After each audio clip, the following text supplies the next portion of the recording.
اللهم اجعل أعمالنا خالصة لوجهك الكريم وصلى الله على سيدنا محمد وعلى آله وصحبه وبارك وسلم. الحمد لله رب العالمين. إن شاء الله.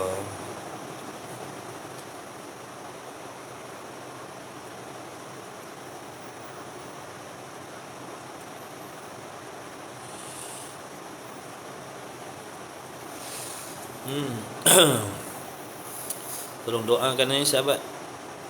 Ni korang tolong doakan tu kedai Abang Kadi kena pecah.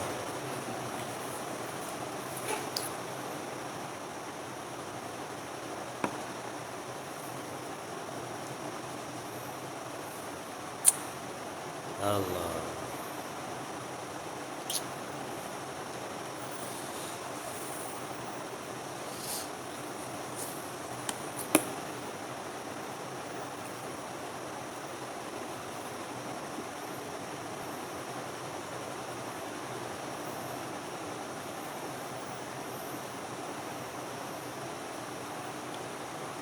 Pagi ni tadi tak tahu bila ni. Ni kot ni baru ni sekejap ni Pak Lang baru balik rumah dia. Kedai dia kena pecah. Tak ada niaga lah besok. Ni tom gas kena curi apa lagi ni. Allah.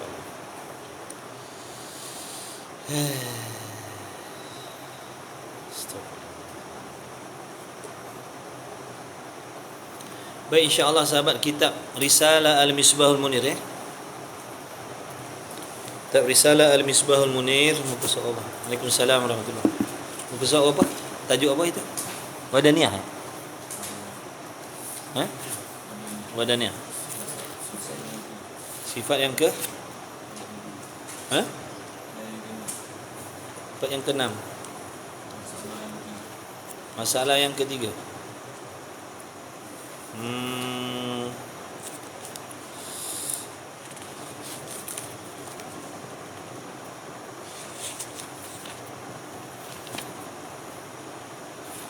Masalah yang ketiga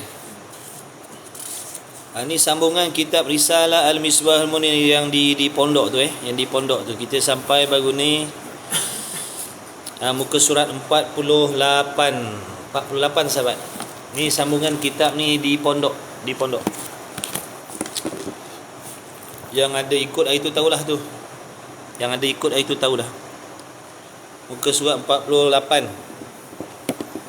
Pondok Dak Abu. Pondok Dak Abu.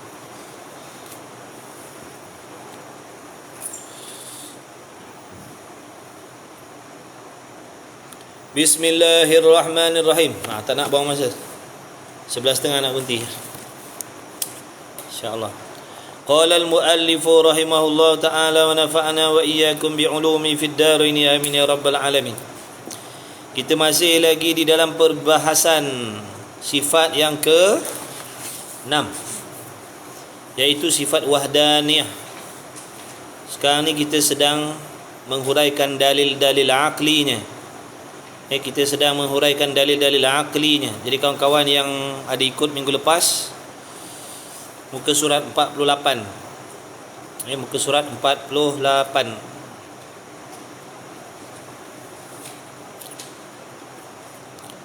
Bismillahirrahmanirrahim. Masalah yang ketiga.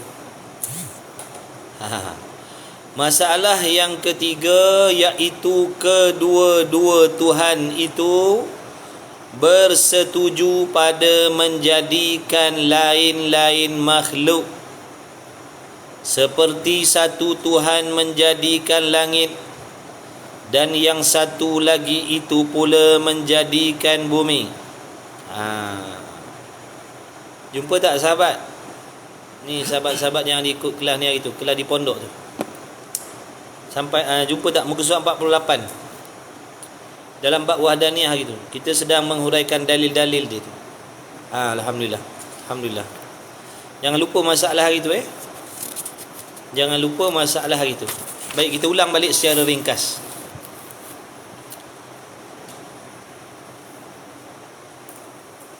Kita ulang balik secara ringkas. Cepat-cepat. Tengok muka surat 47. Tengok muka surat 47 yang ada kitab Rumi, tengok muka surat 47 perenggan yang kedua tu. Baik. Tengok muka surat 47 perenggan kedua. Dan dalil atas satu Tuhan dan tidak berbilang-bilang itu ialah kita fikir. Ni dalil akli. Adapun dalil Quran dah sudah dulu, wa ilahukum ilahu wahid qul huwallahu ahad. Betul? Itu dalil nakli, itu dalil Quran. Sekarang ni kita bukan nak membicarakan tentang dalil Quran. Kita nak membicarakan tentang dalil akal pula dah. Mana akal kita tak boleh terima sekali-kali seandainya ada lebih daripada satu Tuhan. Lebih daripada satu Tuhan, ada dua, tiga, bawa ke atas tu semuanya hukumnya mustahil akli, yakni perkara yang akal kita tidak boleh menerima ada sekali-kali. Akal kita tidak boleh menerima ada sekali-kali ada Tuhan selain Allah, ataupun berbilang-bilang Tuhan. Berbilang-bilang Tuhan itu hukumnya mustahil. Apa arti mustahil? Perkara yang tidak boleh diterima pada akal sekali-kali, perkara yang tak masuk akal. Okey. Jadi mana dalilnya? Ni dalil akli. Jadi kalau ada kawan-kawan yang baru masuk, kalau ada yang tanya muka surat berapa, tolong bagi tahu tolong bagi tahu. Saya boleh jadi tak perasan komen-komen sahabat. Dan dalil atas satu Tuhan dan tidak berbilang-bilang itu ialah kita fikir, renung dengan akal. Merenung-renung, menimbang-nimbang dengan akal. Jadi jikalau Allah Ta'ala itu tidak bersifat dengan esa, jadi akal kita fikir seandainya kalau Tuhan tidak bersifat dengan satu, nescaya adalah Tuhan itu berbilang-bilang. Akal kita fikir kalau Tuhan tidak bersifat satu, menunjukkan Tuhan itu banyak ataupun berbilang-bilang. Akal yang waras dia akan fikir macam tu. Kalau Tuhan tidak satu, maknanya banyaklah. 2, 3, 4 boleh jadi. Betul? Okey. Sekurang-kurang bilangan itu 2. Ambil jumlah yang paling kurang sekali, iaitu 2. Sekarang ni cuba kita bincangkan. Cuba kita renung-renung, timbang-timbang dengan akal fikiran. Seandainya ada 2 Tuhan, akal boleh terima ke tidak? Itu maksud dia. Tak payah ambil 3, tak payah ambil 4 Tuhan, tak payah ambil 5 Tuhan. Ambil 2 dulu tengok. Timbang dengan akal, boleh terima ke tak boleh terima? Nescaya adalah Tuhan itu berbilang-bilang, sekurang-kurang bilangan itu 2. Sekurang-kurang bilangan itu 2. Apa jadi seandainya Tuhan itu 2? Apa yang akan berlaku seandainya ada 2 Tuhan? Maka nescaya tidak lepas daripada bersetuju kedua-dua itu atau berselisih kedua-dua itu. Kalau dah ada 2 Tuhan, kalau dah ada 2, sudah tentulah kehendaknya apa? Sama ataupun kehendak dia lain-lain. Itu yang dimaksudkan dengan bersetuju dan berselisih.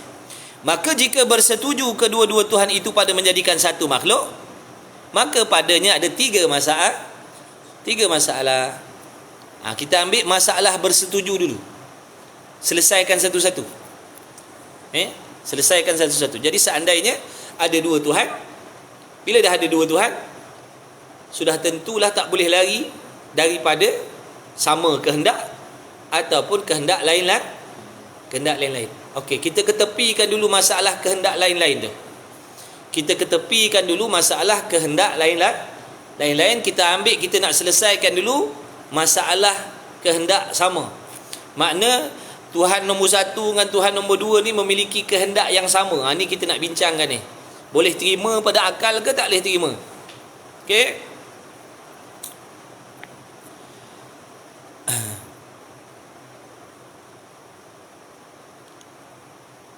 Maka jika bersetuju kedua-dua itu pada menjadikan makhluk, maka padanya ada 3 masalah. Masalah yang pertama, bersetuju pada nak menjadikan satu makhluk dalam satu masa.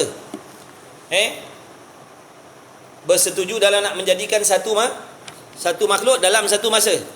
Yang nombor satu nak buat bulan pukul 1, yang nombor 2 pun nak buat bulan yang sama pukul 1 juga.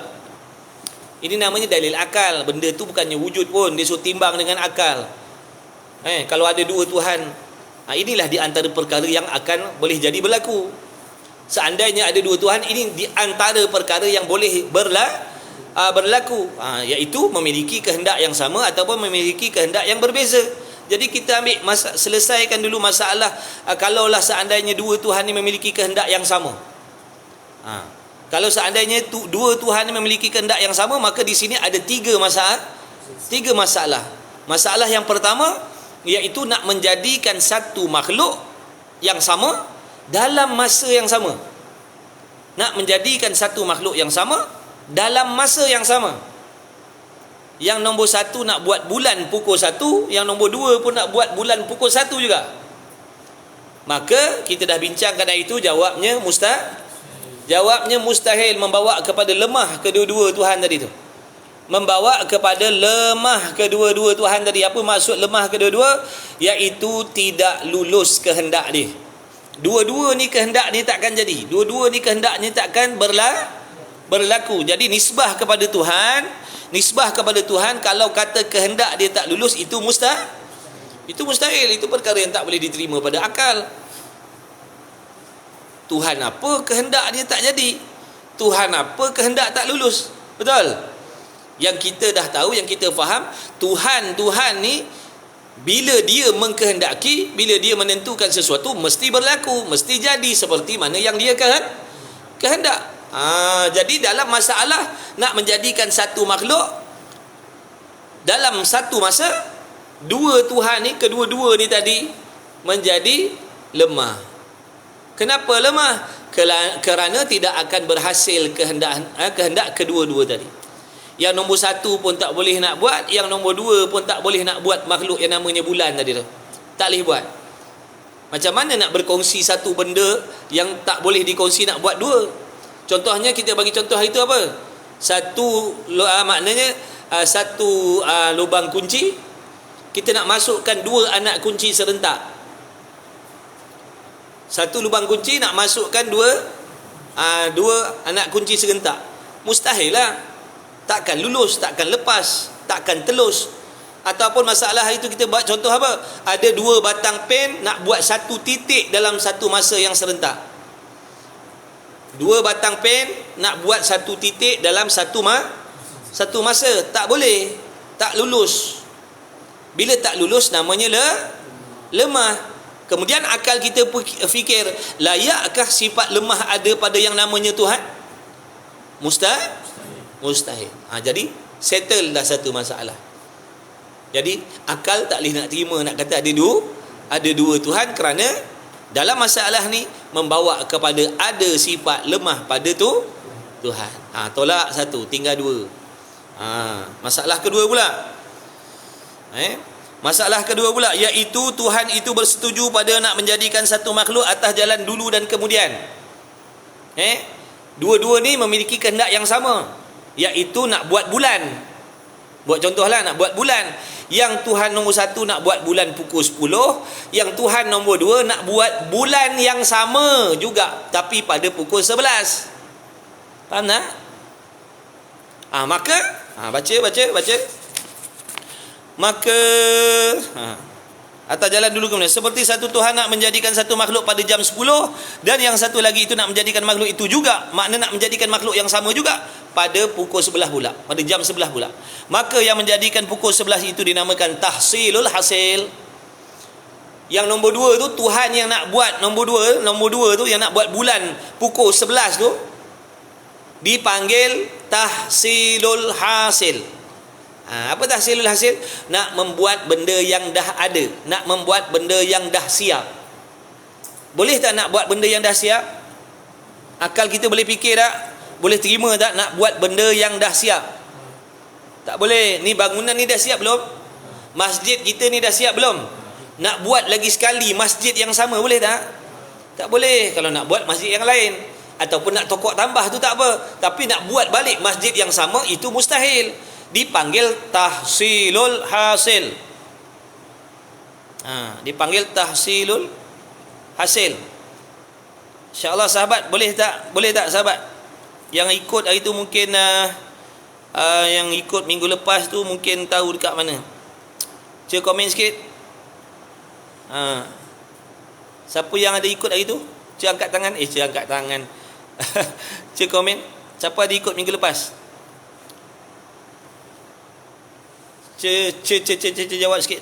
Angkat tangan. Tu boleh angkat tangan tu. Kak Na tu boleh angkat tangan. Siapa lagi? Siapa yang bagi gift tadi? Terima kasih banyak. Ada. Baru 2 orang. Tahsilul hasil. Lagi. Siapa lagi? Tahsil al-hasil. Tahsilul hasil. Bolehlah tu bunyi lebih kurang. Tahsilul hasil. Siapa lagi ada ikut minggu lepas? Angkat tangan sikit. Sebab tu tauhid ni saya pesan dia kena ambil daripada awal. Kalau tiba-tiba je dia jadi macam blur, dia macam tergantung, dia macam tercengang-cengang gitu. Tapi yang dapat ikut daripada awal dia boleh bawa sikit-sikit, dia boleh terima. Okey. Baik. Namanya tahsilul hasil. Kalau ada 2 Tuhan. Okey, ada 2 Tuhan. Ni contoh ni contoh mengaji tauhid ni nak kena banyak contoh. Kalau dengan tidak ada contoh, antum semua ni boleh faham seperti mana yang dimaksudkan, tak perlu contoh. Tapi memandangkan kalau tak buat contoh, kefahaman tu jauh kat London kan tu. Duduk dia, kefahaman tu duduk kat London kan tu. Kalau tak buat contoh, kefahaman kita duduk kat London kan. Maka perlu kena ada contoh untuk nak mendekatkan faham. Daripada tak faham langsung, dah macam nampak sikit-sikit dah. Dah nampak sikit-sikit dah. Nanti ulang lagi, belajar lagi, dengar lagi, makin dekat, makin faham. Macam tu. Okey. Jadi kalau ada 2 Tuhan, yang tadi masalah pertama tadi, kedua-dua Tuhan ni memiliki kehendak yang sama nak membuat satu makhluk dalam satu yang sama. Jadi jangan lupa catat, mengaji tauhid kena catat, kena tulis. Kena catat, kena tulis. Walaupun sahabat kita Azman ada buat rakaman, tolong tumpukan perhatian juga. Walaupun sahabat kita Azman ada buat rakaman, tolong sahabat-sahabat yang mengaji tolong bersungguh-sungguh juga. Sewaktu ikut live ni kena bersungguh-sungguh juga. Jangan kata alah ni ada rakaman nanti ulanglah. Tak nak, saya tak nak. Saya tak nak macam tu. Usaha fahamkan. Rakaman tu tujuannya untuk nak ulang yang tak berapa nak jelas. Nanti ada Cik Azman dah hafal lah, tak payah masuk kelas lah. Nanti free nanti dengar lah. Tak nak, itu pula kelemahan. Baik. Siapa? Baik. Kena dobit, kena catat. Tolong bersungguh-sungguh mengaji. Bukan kerana saya tak mengaji sungguh-sungguh. Nanti insya-Allah bila Allah Taala buka kefahaman, antum yang seronok, antum yang akan rasa puas. Kita apa? Kita Misbahul Munir. Dengar, catat, tanya. Betul. Kalau tak faham nanti tanyalah. Kalau saya tak jawab, saya tak faham, saya tak dapat jawab, saya tanya orang lain. Saya bukan pandai pun. Insya-Allah. Yang rakaman tu untuk ulangan. Nak ulang balik, boleh. Okey. Ada 2 Tuhan. Ni contohnya, seandainya ada 2 Tuhan. Yang nombor 1 nak buat handphone.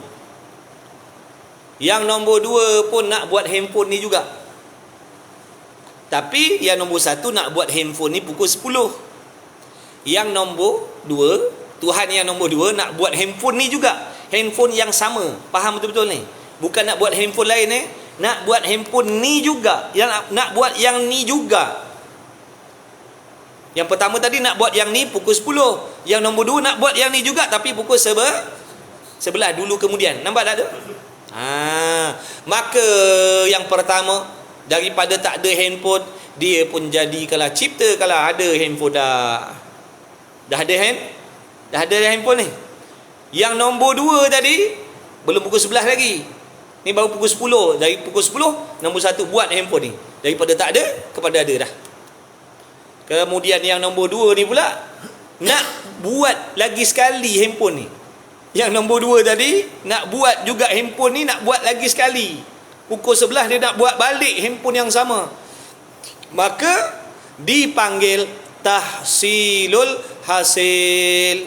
Makna nak menjadikan benda yang dah siap, nak buat benda yang dah ada, hukumnya mustahil.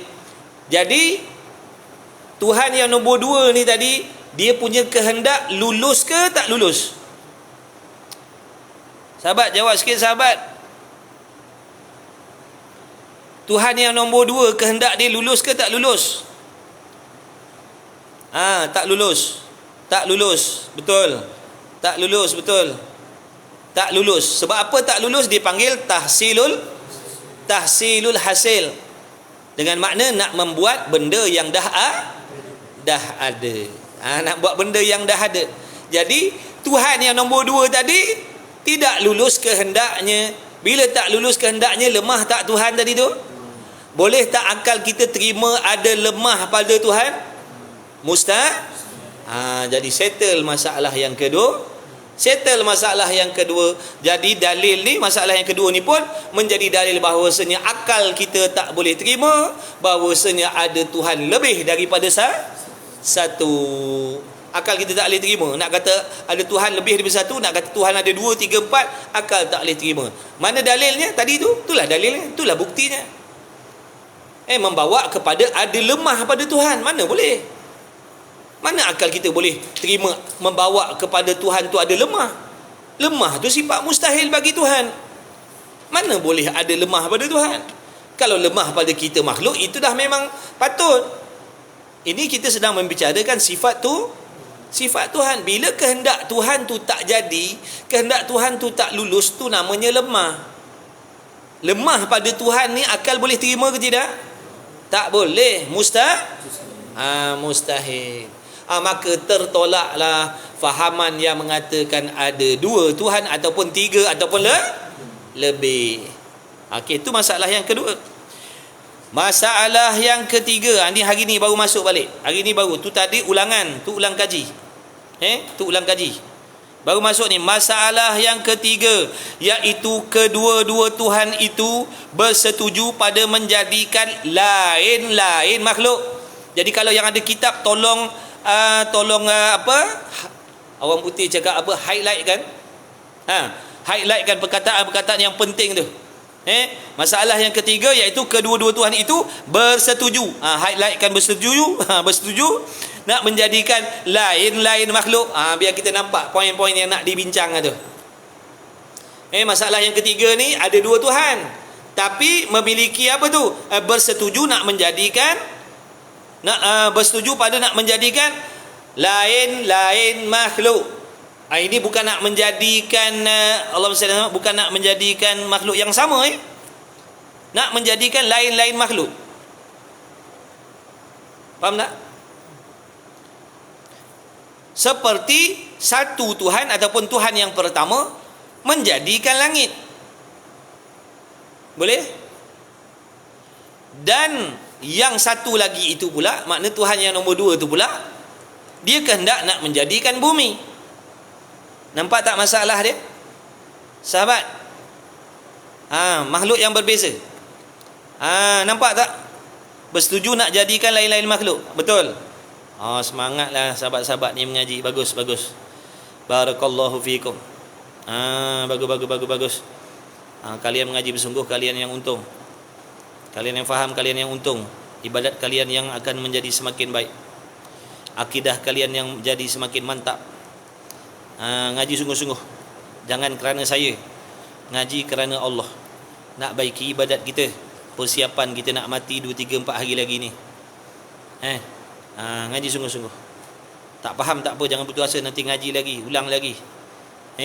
Jangan putus asa dengan rahmat Allah. Allah Ta'ala Maha Kuasa nak memberi kita faham sekelip mata. Betul?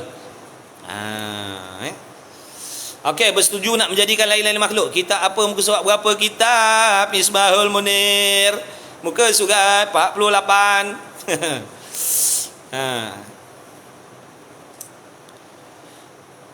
Baik.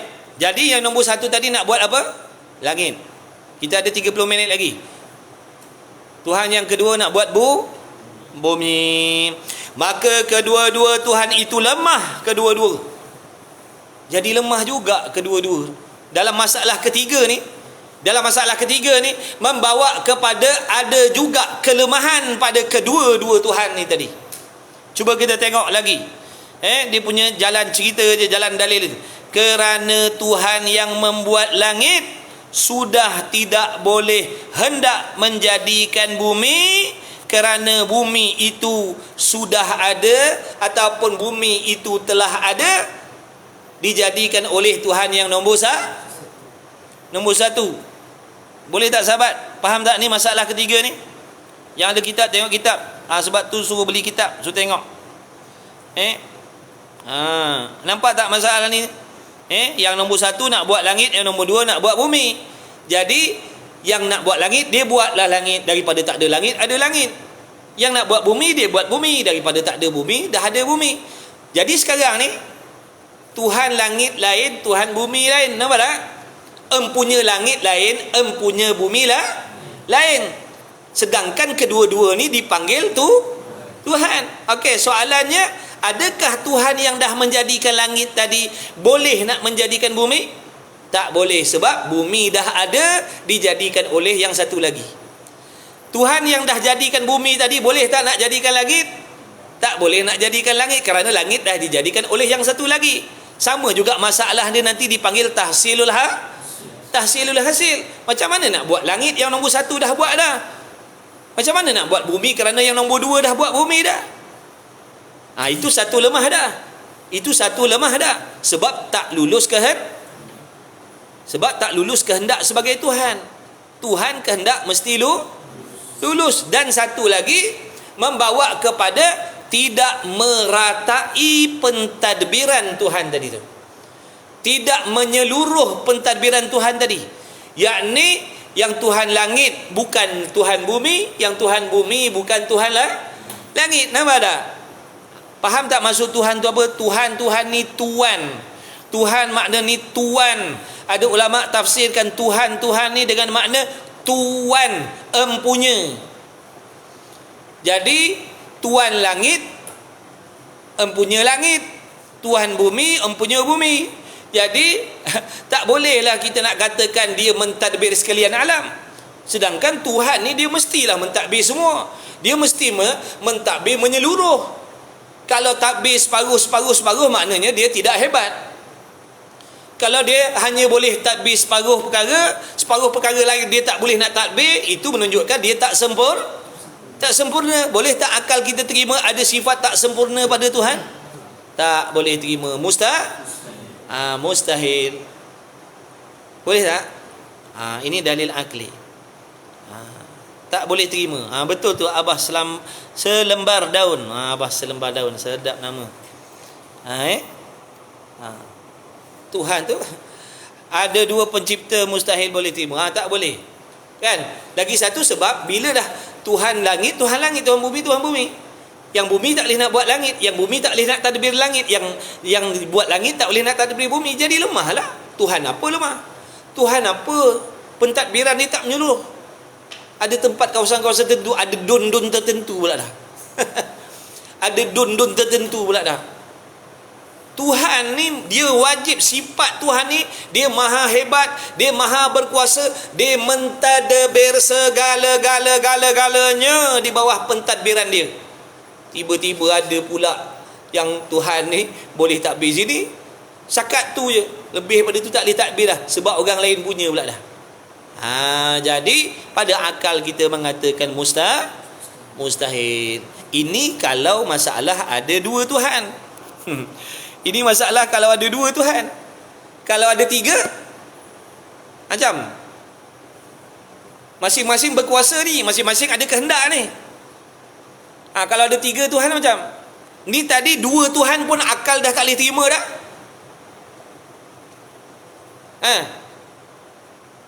Kalau 10 Tuhan macam lagilah tonggang terbalik. Ibarat begini, kita kata Tuhan ni pentadbir lah. Pentadbir. Negara Malaysia ni ada 10 ketua menteri. Apa jadi agak-agak? Masing-masing hebat ni, masing-masing berkuasa ni. Masing-masing ada orang masing-masing ni. Masing-masing ada berhak ni. Macam mana jadi? Boleh pun?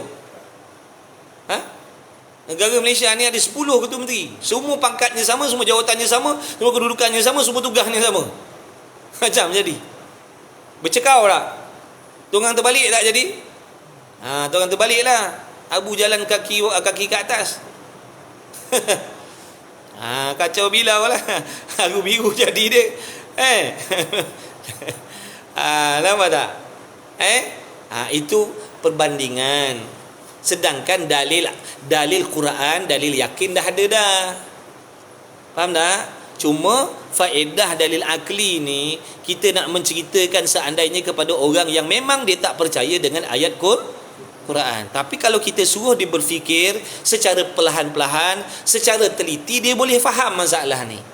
Sebab dia waras, dia berakal. Inilah fungsi dalil akal. Takkan kita nak cakap dengan kawan-kawan kita yang non-muslim tu, wa ilahukum ilahu wahid. Lu tak baca Quran ke? Lu tak pernah baca Qul huwallah? Dia pun tak percaya. Dia pun tak percaya. Macam mana kita nak bacakan dalil Quran pula? Abu, faham ni? Nanti esok kau balik kat kampung kau, ada kawan non-muslim, dia kata, Abu, sudah lama tak jumpa Sudah lama tak jumpa Abu. Dia kata, saya baru balik daripada pondok cuti. Orang mau tanya ni masalah Tuhan ni lah. Orang mau tanya lah. Tuhan ni sebenarnya Allah ke tak Allah ke? Allah satu ke Allah banyak ke? Orang pun pening mau tanya lu lah. Saja-saja mau tanya lah. Abu pun cakap Tuhan mesti satu. Mana boleh kita nak kata Tuhan tu ada banyak, ada 2, ada 3, mana boleh? Dia kata, lu cakap baik-baik ni Abu, mana lu punya bukti? Mana lu punya bukti kata Tuhan tu satu? Lu tolong terangkan dengan gua. Tolong terangkan dengan gua mana bukti Tuhan tu satu. Abu berkata, kau nak tahu bukti dia? Wa ilahukum ilahu wahid. Dia kata, lu baca apa mak? Quran. Gua tak percaya tu Quran. Macam mana aku nak buat, Abu? Nak bagi dia faham macam mana? Kau baca Quran dia dah tak percaya dah. Kau baca hadis pula dah contohnya, dia pun tak percaya hadis. Dah macam mana kau nak bagi faham kepada akal fikiran itu yang bahawasanya tak boleh nak kata ada Tuhan lebih daripada satu? Macam mana kau nak jadikan, nak tunjukkan bukti dia? Nak tunjuk dengan mata tak nampak. Macam mana? Itulah gunanya dalil akli. Faham tak? Jangan kita baca wa ilahukum ilahu wahid, qul huwallahu ahad. Memang awal-awal dia paling muka dah, dia memang tak percaya dengan Quran. Inilah fungsi dia. Di antara faedah kita nak belajar dalil akal ni, satu dia untuk nak meneguhkan akidah kita, dan yang keduanya boleh kita gunakan untuk memberi kefahaman kepada orang yang memang tak percaya dengan Al-Quran. Faham tak? Bukan ulama saja-saja buat, dan jikalau ni nak buat seronok-seronok, nak buat main-main tentang ketuhanan, bukan. Kerana ada di antara fahaman-fahaman yang menolak sifat 20 ni, di antara fahaman-fahaman Wahabi contohnya yang menolak ilmu sifat 20 ni, dia mengatakan dalil akli ni ulama nak buat main-main. Nak buat main-main dengan ketuhanan. Jikalau Tuhan ada 2, jikalau Tuhan begini, jikalau dia kata, nak buat main-main pula. Ini bukan main-main, ni dalil. Faham tak? Bukti dengan cara sebab tu Allah bagi kita kepala otak, suruh gunakan kepala otak ni. Suruh cari Tuhan, suruh kenal Tuhan, suruh mengenal sifat-sifat Tuhan.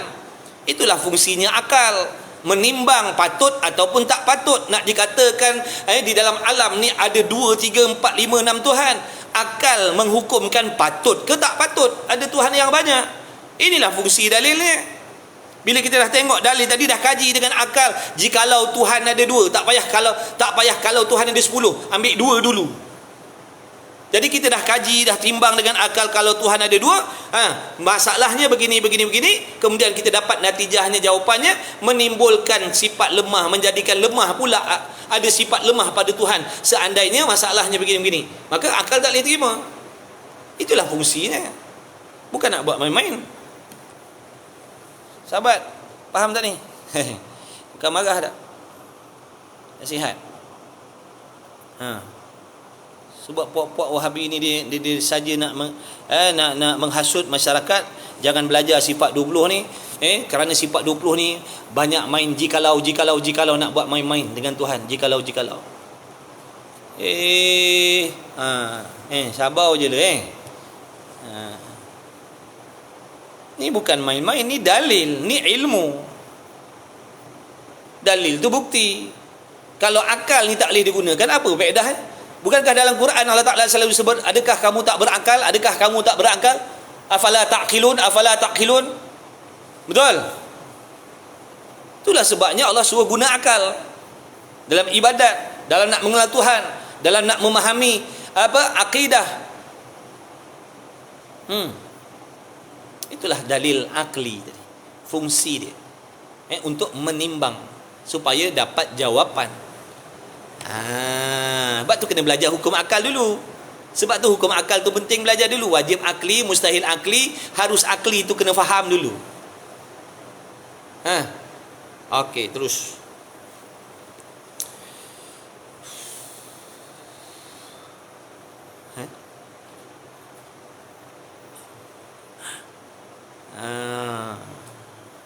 Tak apa, dia tak nak belajar sifat dulu, biarkan. Kita belajar, kita mengaji. Dia tak nak, sudah.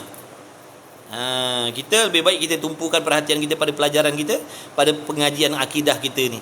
Mengaji sungguh-sungguh. Tak payah layan golongan tu. Menghabiskan masa kita. Habiskan masa nak bicara dengan orang yang kerah dagu. Dia takkan boleh terima kebenaran. Kau ceritalah macam mana, dia takkan percaya. Jadi buang masa, baik kita mengaji. Okey, sambung. Sambung lagi. Maka kedua-dua Tuhan itu lemah. Kedua-dua kerana Tuhan yang membuat langit sudah tidak boleh hendak menjadikan bumi. Kerana bumi itu sudah ada. Bumi dah ada dah, dibuat oleh yang nombor satu tadi. Macam mana pula yang nombor dua nak buat bumi lagi? Bumi dah ada dah. Jadi tahsilul hasil kan? Kita dah faham dah tahsilul hasil tadi kan? Nak membuat benda yang dah siap tu mustahil. Dan Tuhan yang menjadikan bumi itu pula lemah nak menjadikan langit. Tuhan yang nombor dua tu pula lemah, maknanya tak lulus kehendak dia. Kalau dia nak buat langit tak boleh. Sebab apa? Langit dah ada, dah dijadikan oleh yang nombor satu tadi tu.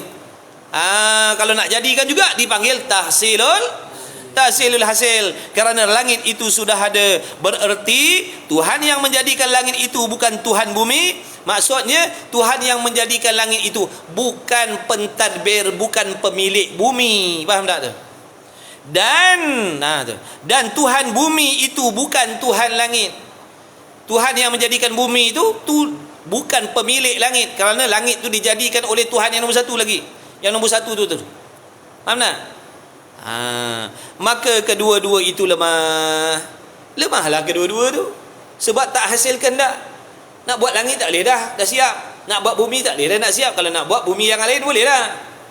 Nak buat bumi yang lain boleh, nak buat bumi yang tu tak boleh lah, sebab benda dah siap. Padahal menjadikan bumi itu perkara mungkin, menjadikan langit itu perkara mungkin. Tiba-tiba tak boleh nak buat benda mungkin. Langit bumi mungkin tak? Langit bumi mungkin tak? Tiba-tiba Tuhan tak boleh buat mungkin. Mustahil lah. Padahal ta'alluq sifat kudrat, kita dah belajar ta'alluq sifat kudrat menjadikan benda mungkin. Tiba-tiba tak boleh buat pula. Lemahlah kalau macam tu. Boleh tak akal terima ada lemah pada Tuhan? Akal tak boleh terima. Mustahil. Kerana makhluk habis. Maka kedua-dua itu lemah. Dan iaitu nak mengatakan Tuhan itu, kedua-dua Tuhan itu lemah, hukumnya mustahil. Kerana makhluk ini sudah ada dengan musyahadah. Jadi kita nak mengatakan Tuhan tu lemah, tak boleh terima di akal. Kenapa tak boleh terima di akal? Kalau Tuhan tu lemah, takkan wujudnya alam ni, takkan wujudnya kita ni. Kalau Tuhan tu bersifat lemah, takkan wujud Abu. Faham tak Abu? Kau takkan ada Abu. Saya pun takkan ada, kawan-kawan ni pun takkan ada kalau Tuhan tu lemah. Dah tu nak mengatakan Tuhan tu lemah dan alam ini tidak dijadikan sebab Tuhan lemah, mustahil, perkara yang tak boleh diterima pada akal sekali-kali. Kerana mata kita dah menyaksikan sendiri adanya alam ini, adanya makhluk ini, adanya diri kita. Inilah dalil bukti yang menunjukkan Tuhan itu bersifat dengan maha kuasa, tidak bersifat lemah. Boleh tak, Bu? Musyahadah tu maknanya pandangan mata. Pandangan mata kita. Makhluk ni sudah ada dengan musyahadah. Maknanya makhluk ini sudah ada, dalilnya dipandang oleh mata kepala kita sendiri. Biji mata kita sendiri ni pun makhluk Allah. Penglihatan kita sendiri tu pun makhluk Allah. Cermin mata ni pun makhluk Allah. Telah disaksikan oleh mata kepala kita. Itu maksud musyahadah. Macam mana kita nak kata Tuhan tu lemah? Tuhan tu lemah lah. Sebab apa pula? Alam ni tak ada. Kau gila ke apa? Dia kata Tuhan tu lemah lah. Sebab apa pula kau kata Tuhan lemah? Dia tak buat alam, tak wujud alam. Dan kau apa? Kau bukan alam, kau bukan makhluk. Jadi mata kita sendiri dah menyaksikan adanya alam, adanya makhluk, yang menunjukkan Tuhan itu mesti bersifat dengan kuasa. Faham tak? Itu musyahadah. Itu musyahadah, sahabat. Sahabat, tadi yang tanya musyahadah tadi, faham tak?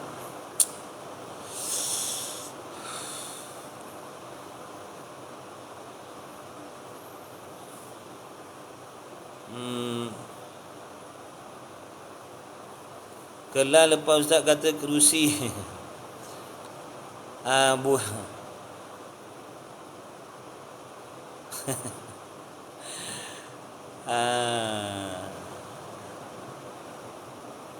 Baik. Alhamdulillah, Allah yang bagi faham. Usaha ikhtiar kita tak boleh bagi bekas. Itu mesti dalam hati sentiasa, jangan lupa.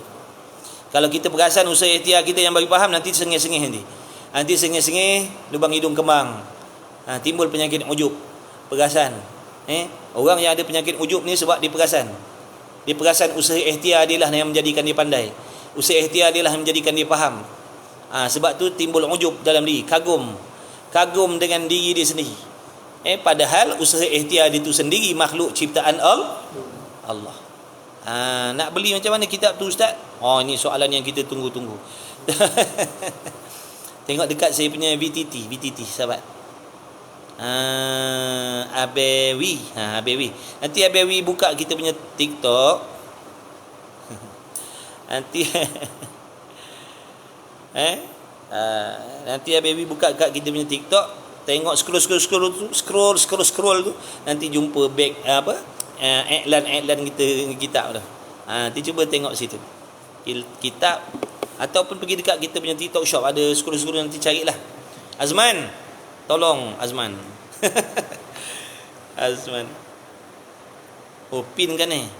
Nak pin kat mana? Pin kat sini. Nantilah. Baru daftar. Jangan macam tu, Abewi. Jangan lagu tu, Abewi. InsyaAllah kitab ni kita selalu baca, Abewi.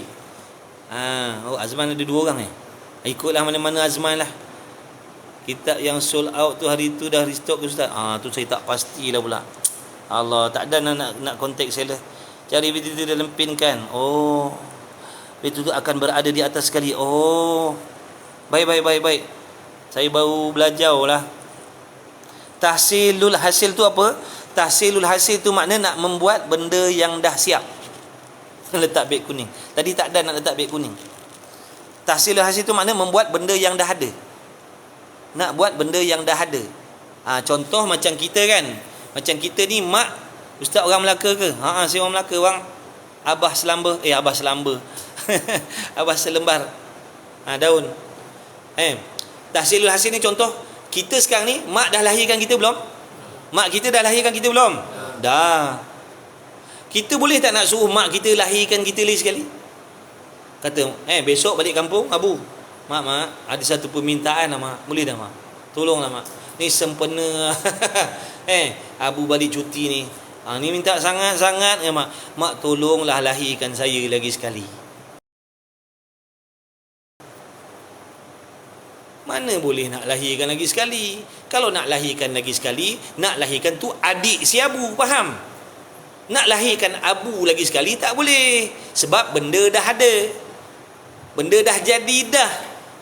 Jadi nak buat benda yang dah ada, nak jadikan benda yang dah jadi, itu namanya tahsilul hasil.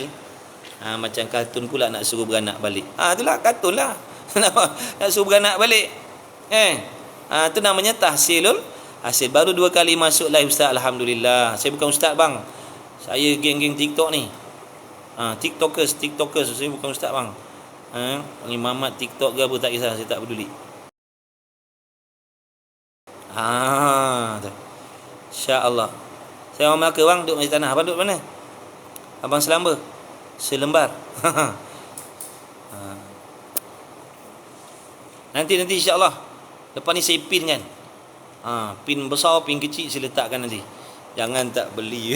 Ni kitab Risalah Tauhid kan? Bukan. Ini kitab Misbah. Rumah kat Kerubong. La ilaha illallah. Kat Kerubong abang ni, saya ada kelas kat Kerubong. Malam. Isnin, malam, Selasa saya dekat Kerubong. Kuliah subuh minggu pertama, hari Ahad dekat Kerubong. Kuliah subuh minggu ketiga dekat Kerubong juga. InsyaAllah nanti jumpa bang. InsyaAllah nanti jumpa, mudah-mudahan. Kulit dia lebih kurang sama tajuk je lain. Kulit dia lebih kurang sama tajuk. Kulit dia lebih kurang sama tajuk. Lebih kurang sama. Letaklah koma.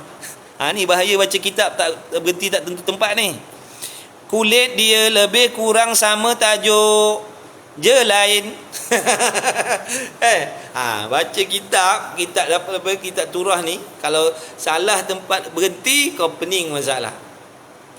Tengok macam tadi, saya berkali saya baca. Kulit dia lebih kurang sama tajuk je lain.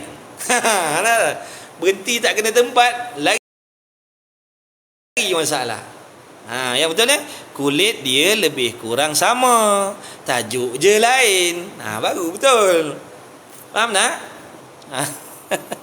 Masjid mana? Masjid An-Nur bang. Masjid An-Nur.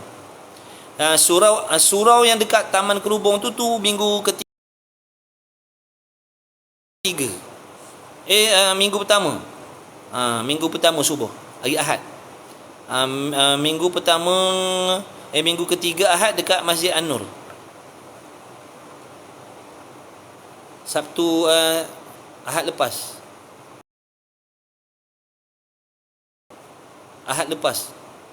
Saya kat situ. InsyaAllah nanti jumpa tu. Siapa yang nak tahu saya punya jadual, nanti PM saya. DM saya. Nanti saya bagi jadual insyaAllah. Jari kasar. Pentingnya titik dan koma. Betul? Kulit lebih kurang tajuk tak sama. Kulit lebih kurang tajuk tak sama. Macam nak buat gitu. 1 minggu masjid. Tu ada tu. AB6 tu. Tu orang Kerubong tu. Minggu pertama Masjid An-Nur tu. AB6 AB65. AB65 tu. Tu orang Kerubong tu. Okey, dah sambung kelas. Nak berhenti dah ni. 3 minit lagi. Okey. Jadi tadi yang tanya tahsilul hasil tadi, harap faham dah tahsilul hasil tadi sahabat. Tahsilul hasil makna nak buat benda yang dah ada. Hukumnya masjid ni dah siap, kita nak panggil kontraktor lain buat balik masjid ni. Cakap dengan kontraktor tu, tuan boleh tak? Saya nak minta tuan tolong buat balik masjid ni. Bila masjid ni dirobohkan, buat banner lain, itu masjid lain dah. Saya tak nak masjid yang lain, saya nak buat masjid ni juga. Jangan robohkan masjid ni. Saya nak buat balik masjid ni. Dia pun pening. Dia kata mana boleh. Nak membuat balik benda yang dah ada tu namanya tahsil. Alhamdulillah, Allah bagi faham. Syukur alhamdulillah. Kemudian terus. Maka kedua-dua itu lemah kerana, dan iaitu mustahil kerana makhluk sudah ada dengan musyahadah. Macam mana kita nak kata Tuhan tu lemah? Kalau Tuhan tu lemah, mestilah tak ada segala sesuatu. Jangan kata alam yang sebesar-besar ni. Satu atom, kalau belajar sains dia kata atom pun binatang atom tu bukan bom atom, bukan bom atom. Atom ni entah apa benda yang halu macam tu lah. Satu atom tu takkan wujud kalau tidak adanya Tuhan yang menjadikan. Faham tak? Jadi macam mana nak kata Tuhan tu lemah, sedangkan dah terbentang depan mata kita ni. Bahkan biji mata kita sendiri ni pun makhluk yang dijadikan oleh Tuhan. Biji mata lain, penglihatan kita lain. Ni yang boleh nampak objek-objek ni, Allah yang menjadikan. Faham tak Bu? Biji mata cerita lain, penglihatan cerita lain. Sebab tu ada orang biji mata, ada orang memiliki biji mata, dia tak ada, tapi dia tak ada penglihatan. Sebab tu dua makhluk yang berbeza tu. Faham tak? Ni telinga mendengar lagi. Telinga lain, pendengaran lain. Sifat tu lain, sifat pendengar tu lain. Boleh dengar ni pun Allah jadi, sifat pendengar tu pun Allah bagi. Subhanallah. Nikmat mana yang kita dustakan? Okey. Kalau begitu tetaplah Tuhan itu satu, tidak berbilang-bilang. Setelah kita tengok, setelah kita kaji, setelah kita timbang-timbang dengan dalil akal tadi, dapatlah natijahnya, dapatlah jawapannya. Kalau begitu tak bolehlah nak kata Tuhan tu dua. Kalau macam tu tak boleh nak kata Tuhan dua, ataupun tiga, ataupun empat, lima. Kerana membawa kepada perkara yang mustahil bagi Allah tu berlaku pula dah. Membawa kepada ada lemah pula pada Tuhan. Mana boleh, mustahil. Jadi kalau begitu, kejaplah di hati kita, mantaplah pada akidah kita dan pegangan kita, kepercayaan kita, Tuhan mesti wajib bersifat dengan Tuhan mesti bersifat satu, mustahil dua ataupun tiga ataupun empat, ataupun dalam erti kata lain mustahil mustahil Tuhan tu berbilang-bilang, seperti mana yang didakwa oleh agama-agama lain. Habis. Dan jika kedua-dua Tuhan itu berselisih dan berbalah. Ustaz, apa beza mendengar dengan pendengar? Mendengar tu ta'alluq bagi sifat. Mendengar tu perbuatan. Mendengar tu perbuatan, pendengar itu sifat. Kita ada sifat pendengar. Dengan ada sifat pendengar itulah kita boleh mendengar. Jadi beza.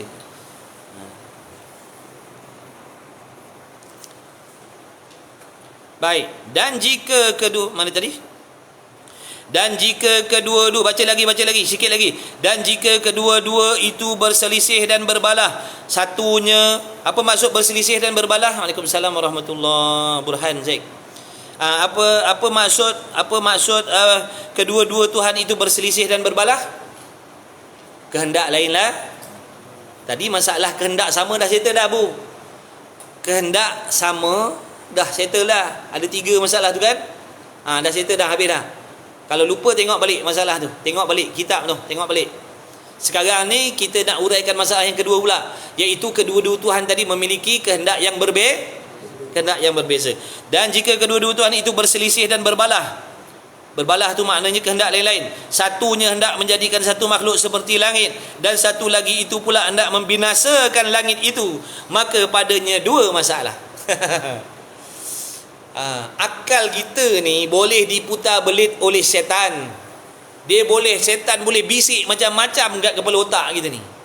Sebab itulah kita nak kena pintas dulu. Faham? Sebelum setan tu pintas akal kita nak sesatkan, kita kena pintas dulu. Faham apa? Sebab akal ni boleh fikir macam-macam. Dia kata, apa salahnya kalau ada 2 Tuhan? Boleh je, satu jadikan langit, satu jadikan bumi, takbir masing-masing, katanya setan. Kita tak mengaji. Ya juga habis rosak akidah. Jangan main-main sahabat. Sifat wadaniyah. Sifat wadaniyah lagi bang. Sifat wadaniyah lagi. Dalil akli baru. Dalil akli. Kitab Risalah Al-Misbah Munir.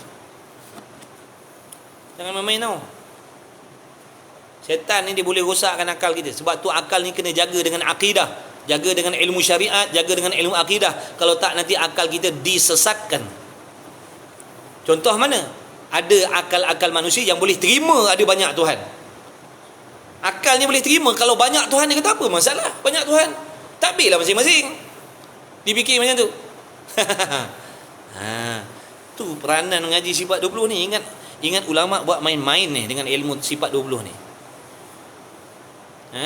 Mengaji dulu, fahamkan dulu baik-baik betul-betul, dah khatam besok baru buat kesimpulan.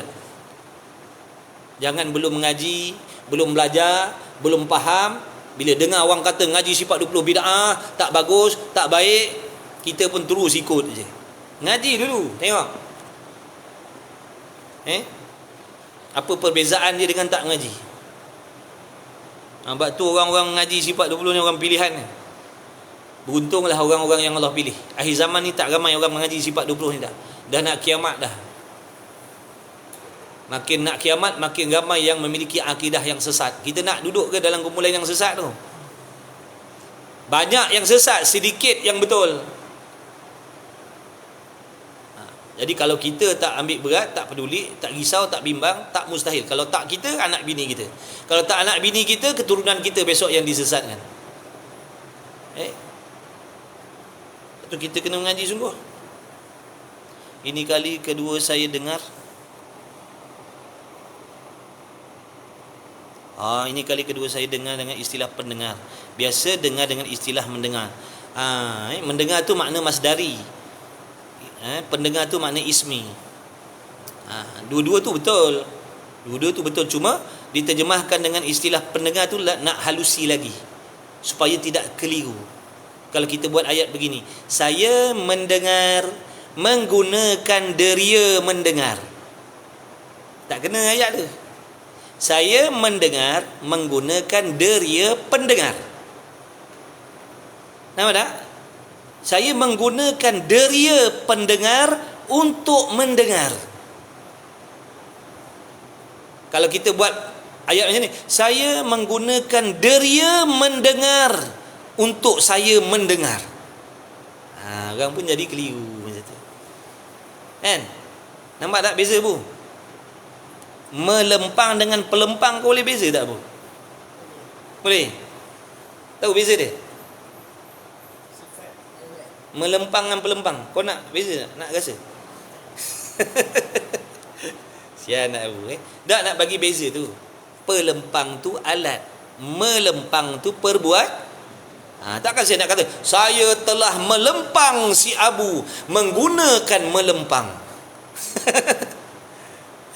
Jadi dia nak halusi lagi supaya kita tak tergeli. Bukan kata salah terjemah dengan mendengar tu, tak salah, betul. Betul.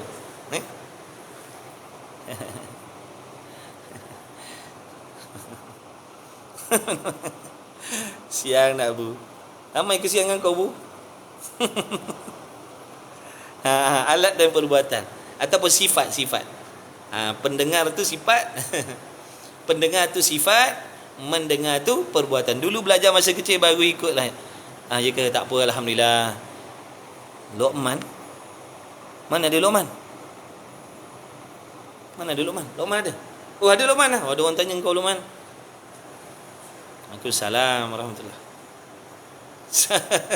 Ramai baking kau. Sian Abu kata dia. Banyak sabar bu. Luqman. Yang lain berasa hati je, tak sebut nama. Kau siapa nama? Hafiz. Ingat korang ada nama Hafiz tau. Budak sini Hafiz. Hafiz. Budak pondok ni tak ramai. Yang lain semua cak alif bot cabut dah habis. Yang lain habis cak alif bot cabut. Hafiz jadi seorang lagi.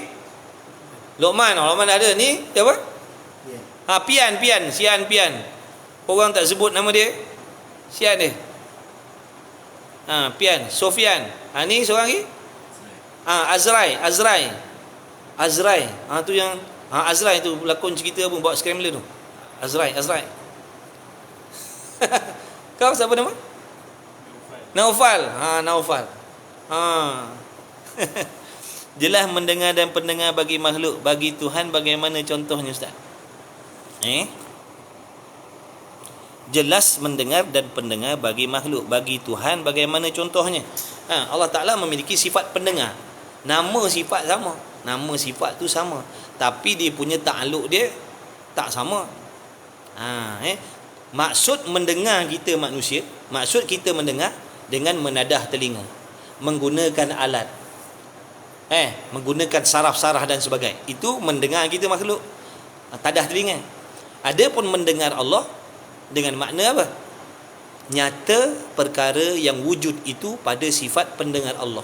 Ataupun kita buat ayat begini, Allah makna dengan sifat pendengar Allah tu, yang mukhalafah tu, tak serupa dengan makhluk tu, Allah Ta'ala boleh mengesan segala perkara yang ada, boleh dikesan oleh sifat pendengar Allah tu. Bagaimana cara dia yang dikatakan boleh dikesan, boleh dinyatakan, itu wallahu alam. Tu tak boleh nak cerita dah. Tu tak boleh nak cerita dah. Maksud Allah mendengar dengan makna nyata perkara itu pada sifat pendengar Allah. Nyata sesuatu yang wujud itu pada sifat pendengar Allah. Itu maksud Allah mendengar. Dan mendengar Allah bertakluk kepada, ataupun pendengaran Allah tu bertakluk kepada segala perkara yang wujud dia. Tak semestinya bersuara, tak semestinya berbunyi. Benda yang tak berbunyi pun didengar oleh Allah. Sesuatu yang tak berbunyi, yang tak bersuara pun nyata pada sifat pendengar Allah. Jadi kalau kawan tanya lagi, nyata macam mana tu? Wallahu a'lam. Tu tak boleh nak cerita. Mukhalafah, tak serupa. Wallahu a'lam. Apa tu? Ulang. Nak ulang yang mana tu? Yang tadi pendengaran makhluk. Kalau makhluk mendengar, kita makna tadah telinga. Makhluk mendengar tadah telinga. Allah mendengar bukan makna Allah menadah telinga. Maha suci Allah daripada ada anggota. Dah tu apa maksud Allah mendengar? Sebut dalam kitab-kitab ni, maksud Allah mendengar ialah nyata segala perkara yang ada itu pada sifat pendengar Allah. Segala benda yang ada nyata pada sifat pendengar Allah. Kalau kita kata nyata tu boleh dikesan lah. Sifat pendengar Allah tu boleh mengesan segala yang ada, segala yang wujud. Kalau sifat pendengaran kita ni hanya boleh mengesan bunyi, betul? Hanya boleh menyatakan bunyi je, bunyi-bunyi, suara-suara. Adapun benda wujud yang tak bersuara tak boleh dikesan dah oleh sifat pendengaran kita.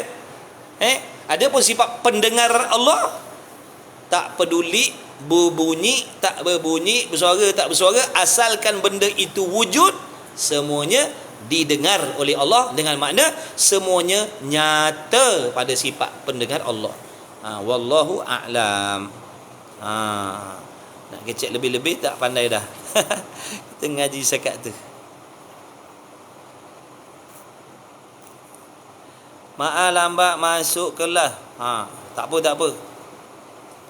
Nanti Azman ada. Saya tak biasa belajar. Tak apa. Sama je bang. Ada lebih sikit-sikit dia, lagi sikit dia. Baik. Dan jika kedua-dua Tuhan itu berselisih dan berbalah, satunya hendak menjadikan makhluk seperti langit, dan satu lagi itu pula nak membinasakan langit itu, maka padanya dua masalah. Masalah yang pertama, kalah satu dan menang satu.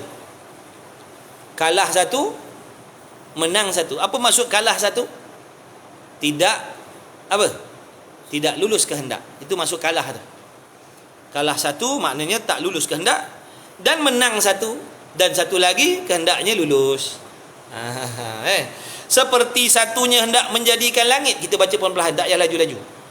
Biar 2-3 baris malam ni pun tak apa. Tak payah kalut-kalut. Seperti satunya hendak menjadikan langit. Tuhan yang nombor satu nak buat langit, dia pun buatlah langit.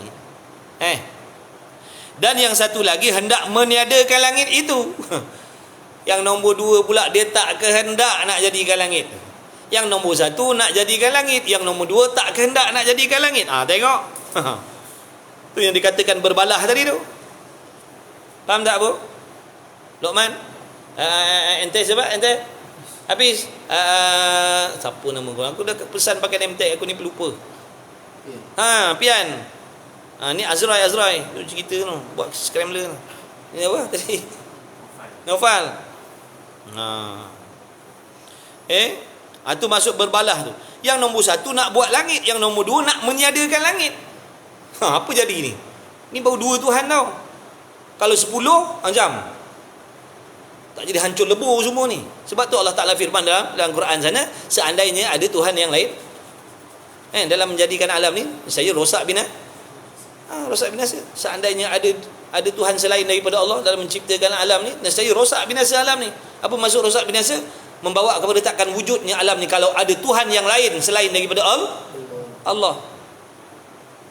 Kalau ada 10 Tuhan, habis terlongkop lah. Sebuah masjid ada 10 pengerusi masjid. Sebuah sekolah ada 10 tuan pengetua. Apa jadi? Habis tu orang tu balik lah. Sebab apa alam ni terurus? Sebab yang mentadbirnya cuma satu. Sebab yang mentadbirnya cuma satu je.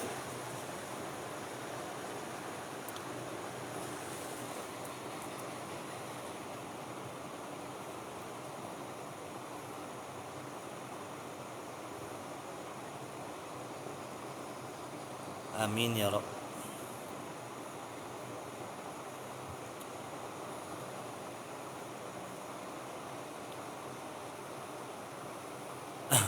Nak tolong ulangan di mana Ustaz, lambat masuk. Nanti minta Kak Azman. Saya tak biasa belajar. Baik, insya-Allah. Okey, terus sikit lagi. Alhamdulillah.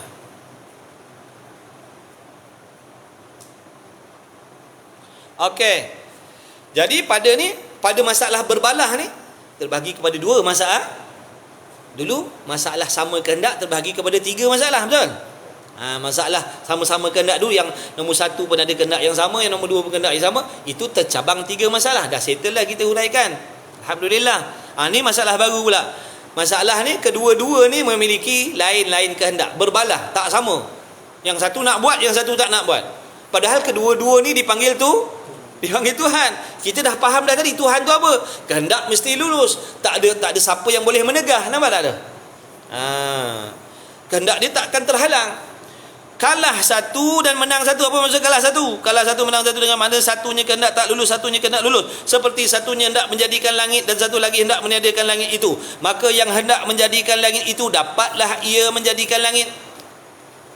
Buat dalam masalah ni kita buatlah masalahnya yang nombor 1 tadi boleh jadikan langit. Daripada tak ada langit, adalah langit.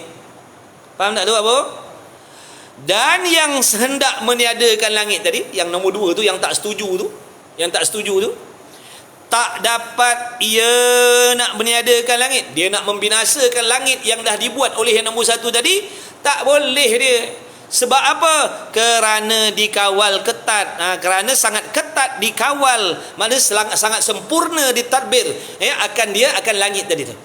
Makna yang menjadikan langit tadi, dia mentadbir langit tadi tu dengan sehabis-habis, dengan kesempurnaan dia, sehingga yang nombor 2 tadi nak membinasakan tak boleh. Jadi yang kedua tu lulus tak kehendak dia?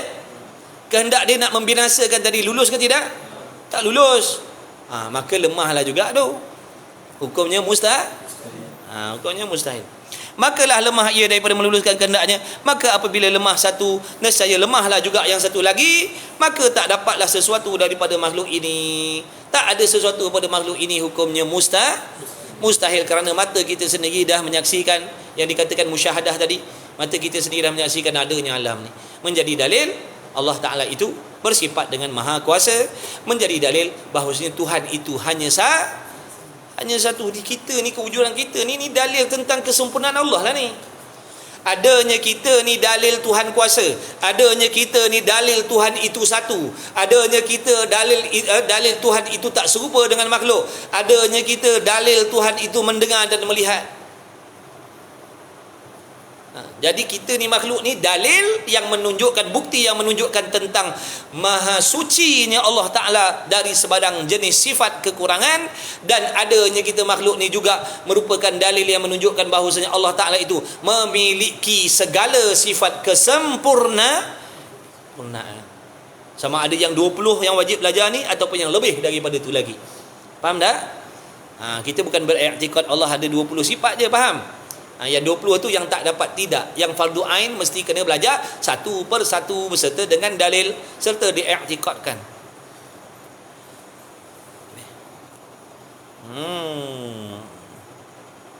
Nanti habis kitab ni barulah nampak, baru nampak faedah dia. Selalunya kita kata, mana bukti Allah kuasa? Mana bukti Allah kuasa? Ada ni, kita ni lah bukti Allah kuasa. Ataupun bila kita tengok sesuatu benda yang menakjubkan, kita kata subhanallah, hebatnya Allah, maha kuasanya Allah yang menjadikan. Maha kuasa Allah yang menjadikan. Maksud bila sebut maha kuasa tu bersangkut paut dengan kudrat. Jadi kita tengok, oh cantiknya pemandangan, ini tanda-tanda kekuasaan Allah. Betul tak? Dah tanda ketunggalan Allah mana? Mana tanda ketunggalan Allah? Itulah juga tanda ketunggalan Allah. Mana tanda Tuhan tak serupa dengan makhluk? Itulah juga tanda Tuhan tak serupa dengan makhluk. Faham tak tu? InsyaAllah nanti lama-lama Allah bagi faham. Allah bukakan kefahaman kita sikit. Sabarlah mengaji tu. Allah maha besar dengan masalah faham. Besar pangkat darjat.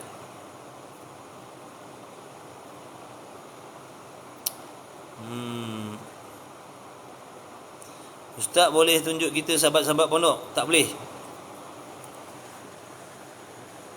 Sekarang baru boleh tunjuk. Ustaz saya sahabat. InsyaAllah sahabat. Allah boleh je nak bagi kawan-kawan ni semua faham sekelip mata ni. Boleh tak Allah Ta'ala nak bagi faham sekelip mata malam ni semua? Allah kuasa tak nak buat? Allah maha kuasa nak bagi faham sekelip mata semua. Tapi takut kita yang rosak nanti kah?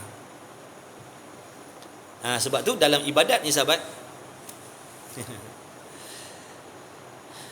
sebab dalam ibadat ni ada sifat yang dicela oleh Allah yang dipanggil sifat isti'jal, tergopoh-gopoh untuk memperolehi sesuatu yang bukan pada masa dan waktunya. Kata Imam Ghazali, itu satu sifat kecelaan, yang mana apabila ada pada diri kita sifat isti'jal tu, tergopoh-gopoh untuk mendapatkan sesuatu, walaupun benda tu baik, tapi kita tak sabar nak dapat. Pada kita baguslah, cepat dapatlah. Tapi sebenarnya di situ ada permainan nafsu dan syaitan kat situ. Contohnya, Allah bagi kita pandai pada waktu yang tak sepatutnya. Malam ni baru kita belajar, malam ni Allah bukakan pintu kefahaman, faham semua. Boleh jadi akan timbul di dalam diri kita penyakit ujub, kagum dengan kehebatan diri sendiri. Dah cela, kau ni apalah bengap sangat. Ni baru mengaji ni lah ni, faham semua dah. Kau berapa tahun? 3-4 kali dah belajar, 4 kali khatam dah tak faham. Ni semua lemah korang ni. Jadi takabur lagi, jadi ujub lagi. Rosak tak ibadat? Walaupun kau alim, walaupun kau hafal Quran, tapi bila ada sifat macam tu, rosak tak? Rosak. Ambak tu sabar. Allah bagi tu kena pada tempat dah. Cuma kita usaha dan usaha, bertawakal, serah kepada Allah. Samalah macam nak hafal Quran. Kadang-kadang ada mak tak faham, dia nak press anak dia, tahun ni mesti hafal semua. Mana boleh. Bawa sabar. Dah tahu semua. Lagi satu malah nak datang majlis ilmu dah. Betul tu bang. Betul tu Azman. Nanti kan dah tak ada dah. Betul tu. Dulu saya sekolah pondok tapi tak lama, tapi ustaz saya pernah cakap Allah tu esa tapi bersifat banyak. Allah tu esa tapi bersifat banyak. Dan esa tu sifat Tuhan lah. Allah tu zat, esa tu sifat. Wahdaniyah tu diterjemahkan dengan esa. Wahdaniyah ni Ada kala wahdaniyah tu ketunggalan, ada kala diterjemah dengan ketunggalan, ada kala diterjemah dengan esa, ada kala diterjemah dengan satu. Boleh apa ya? Allah Ta'ala Maha Esa, makna Maha Satu. Allah Ta'ala Maha Tunggal. Allah tu zat.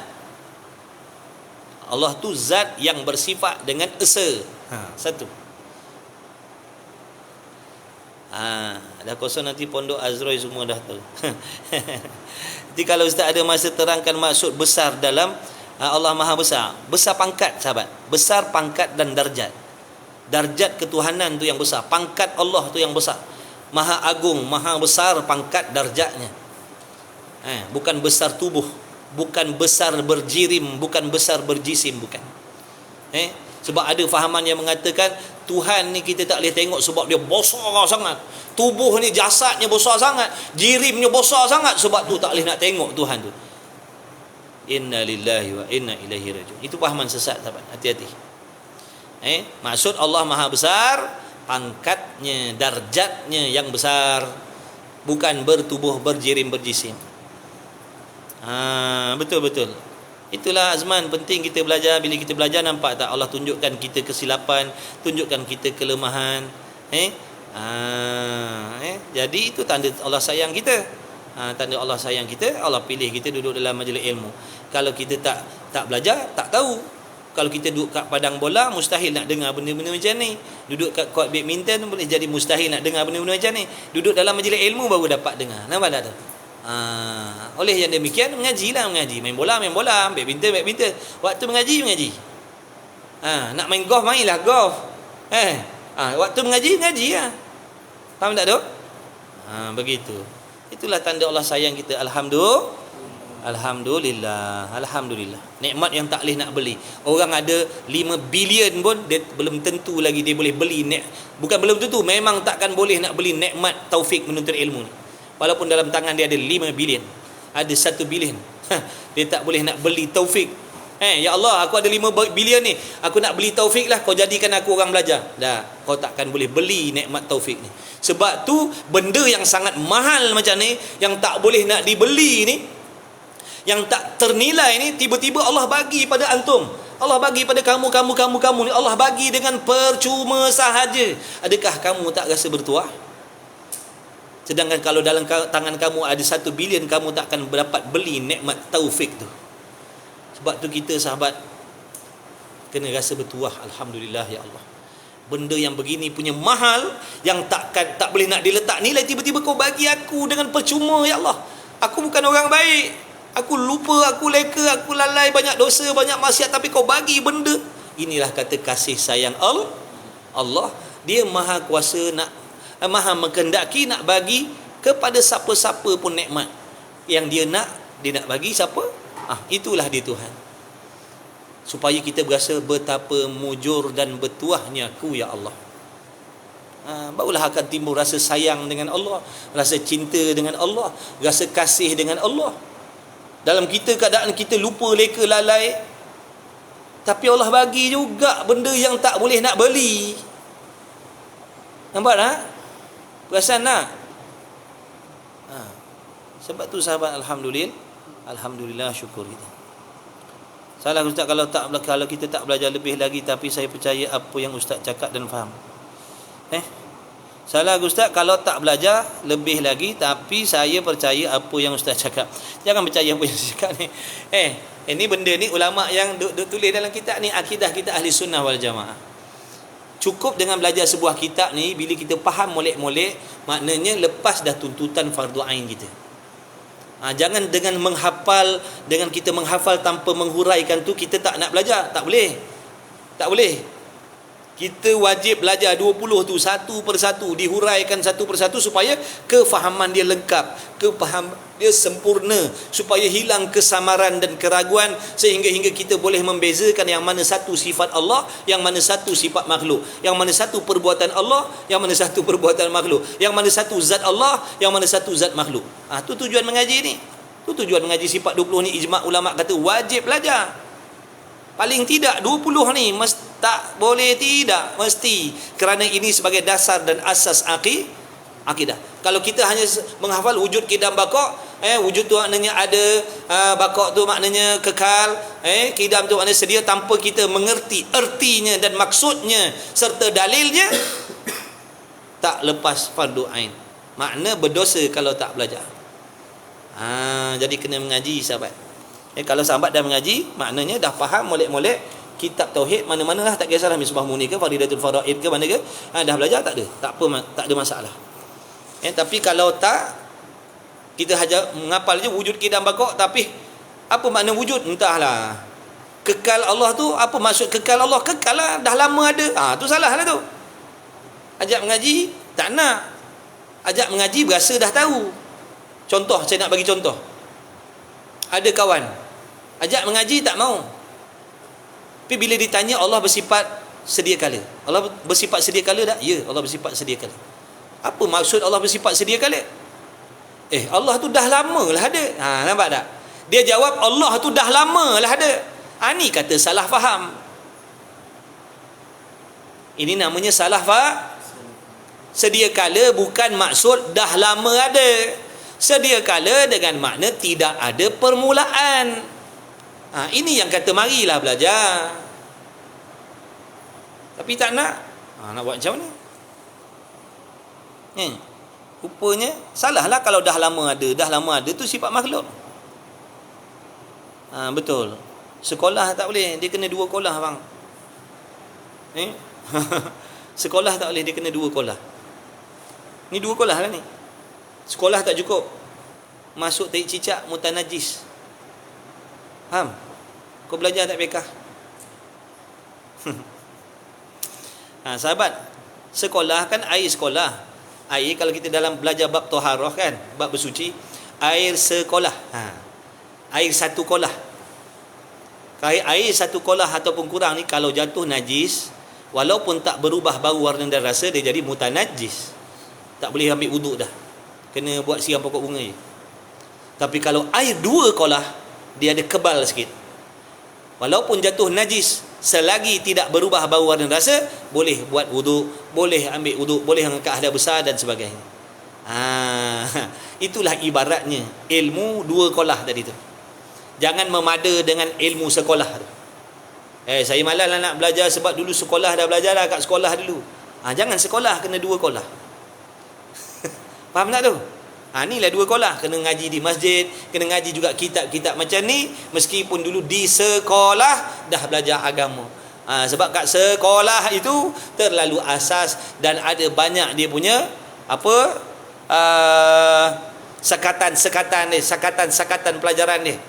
Masa pun singkat, seminggu 2 kali je belajar. Lepas tu 40 minit.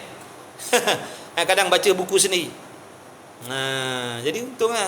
Jadi jangan, bukan nak kata tak betul ilmu sekolah tu, betul, tapi tak cukup, tak memadai. Buat ibadat kan banyak. Bila ibadat banyak, maka pengetahuannya mestilah banyak.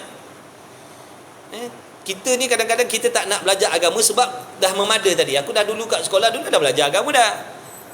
Aku kat sekolah dulu dah belajar agama dah. Masa sekolah dulu, walaupun sekolah sekular, akademik, ada je belajar agama. Jadi sekarang tak pergi masjid, tak pergi belajar, tak apalah. Tu yang bahaya tu. Tu yang kata sekolah tadi tu. Allahu a'lam. Top up lagi ngaji. Ngaji berkitab pula. Ngaji sampai mati, betul. Kita niat nak belajar sampai mati supaya kita dapat kelebihan mati syahid. Jangan nak belajar sampai faham. Nak belajar sampai nyawa kita diambil oleh Allah. Mudah-mudahan kita mati sebagai seorang penuntut ilmu, meskipun kita ada tugas dan tanggungjawab masing-masing. Yang suri rumah, yang kerja di pejabat, yang kerja yang meniaga, yang kerja macam-macam lah. Meskipun, tapi dia seorang penuntut ilmu. Dia ada jadual pengajian yang khusus bagi diri dia. Dalam diri dia ada pengajian khusus. Malam ni dia mesti duduk dalam majlis ilmu. Itu kata penuntut ilmu. Jadi jadikan diri kita macam tu. Adakan jadual supaya kita masuk dalam kelompok orang yang menuntut ilmu tadi tu. Penuntut ilmu ni dia ada jadual khusus. Fiqh hari sekian, tauhid hari sekian, tasawuf hari sekian, tajwid hari sekian. Lepas mengaji, waktu pergi kerja dia kerja. Waktu dengan anak bini dia dengan anak bini. Bila sampai waktu dia mengaji, dia pergi mengaji. Tu kata mengaji. Faham tak? Jangan yang main nanti masa lapang datang tu, itu takut tak termasuk dalam. Sebab tak bersungguh. Takut tak bersungguh. Sebab kesungguhan kita pun Allah akan nilai. Kesungguhan kita pun akan dikira. Ilmu Allah tu teliti, sahabat. Dia tahu siapa yang bersungguh nak dekat dengan dia, siapa yang tak bersungguh nak dekat dengan dia, dia tahu. Tu ilmu Allah pula. Ta'alluqnya meratai, meliputi. Segala-gala ada dalam ilmu pengetahuan Allah. Baik, maka tak dapat meniadakan langit kerana sudah sangat ketat dikawal akan dia, maka lemahlah ia daripada meluluskan kehendaknya. Makna yang kedua tadi, nak meluluskan kehendak, nak membinasakan langit, tak dapat. Maka apabila lemah satu, nescaya lemahlah juga yang satu lagi itu. Maka tak dapatlah sesuatu daripada makhluk ini. Kalau dah lemah, tak adalah makhluk ni. Betul ke tak ada makhluk? Mustahil. Jadi kesimpulannya, tetaplah Tuhan itu bersifat satu, esa, tunggal, dan mustahil Tuhan itu mustahil makna tak masuk akal tak boleh terima berbilang-bilang Tuhan ataupun banyak Tuhan. Habis wallahu a'lam. Satu hari Pak. Cukuplah.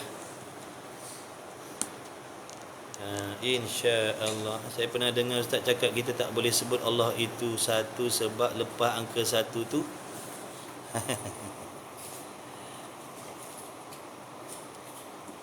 saya pernah dengar ada Ustaz cakap kita tak boleh sebut Allah itu satu sebab lepas angka satu itu ada angka lain yang di belakangnya.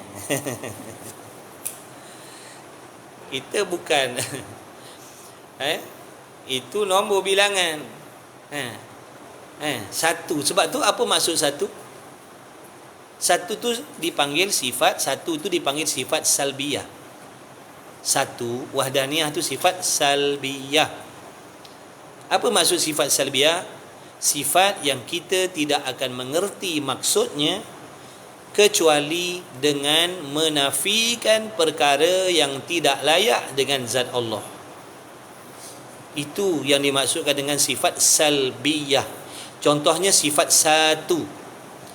Wahdaniyah tu terjemah Melayunya satu. Wahdaniyah, wahid tu satu. Dah takkan nak terjemah apa?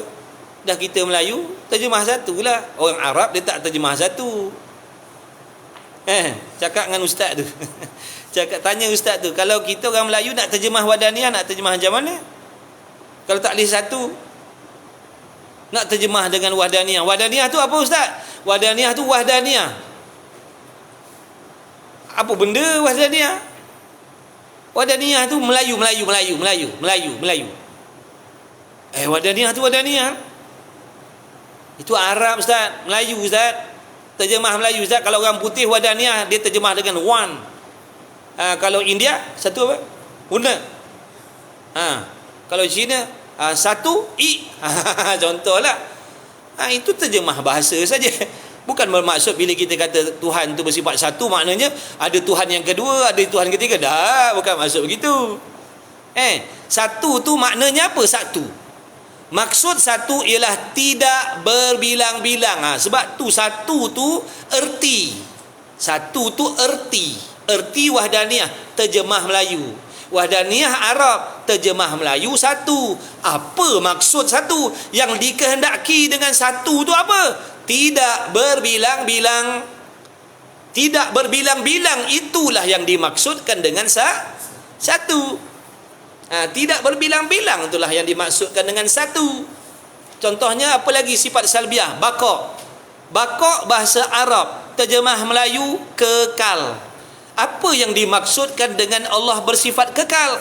Kekal dengan makna tidak binasa. Tidak binasa itulah kekal. Bukan lama lagi ada. Lama lagi ada itu bukan sifat kekal Allah. Lama lagi ada itu sifat kekal yang ada pada makhluk. Contohnya syurga. Faham dah lama ada. Dah lama ada bukan sifat Allah. Sifat Allah sedia ada. Dengan maksud adanya Allah itu tidak ada permulaan. Itu yang dimaksudkan dengan Allah dah sedia ada. Bukan sedia ada dengan makna dah lama ada. Itulah sahabat-sahabat yang dikehendaki, yang peranan dan faedah kita belajar tu. Ustaz. InsyaAllah tak faham tanya. Kalau saya tak boleh jawab pun, saya akan cari jawapan. Usaha cari jawapan. Saya tak pandai pun. Saya cuba kongsikan benda yang saya dah yang dah belajar, yang dah Allah bagi faham.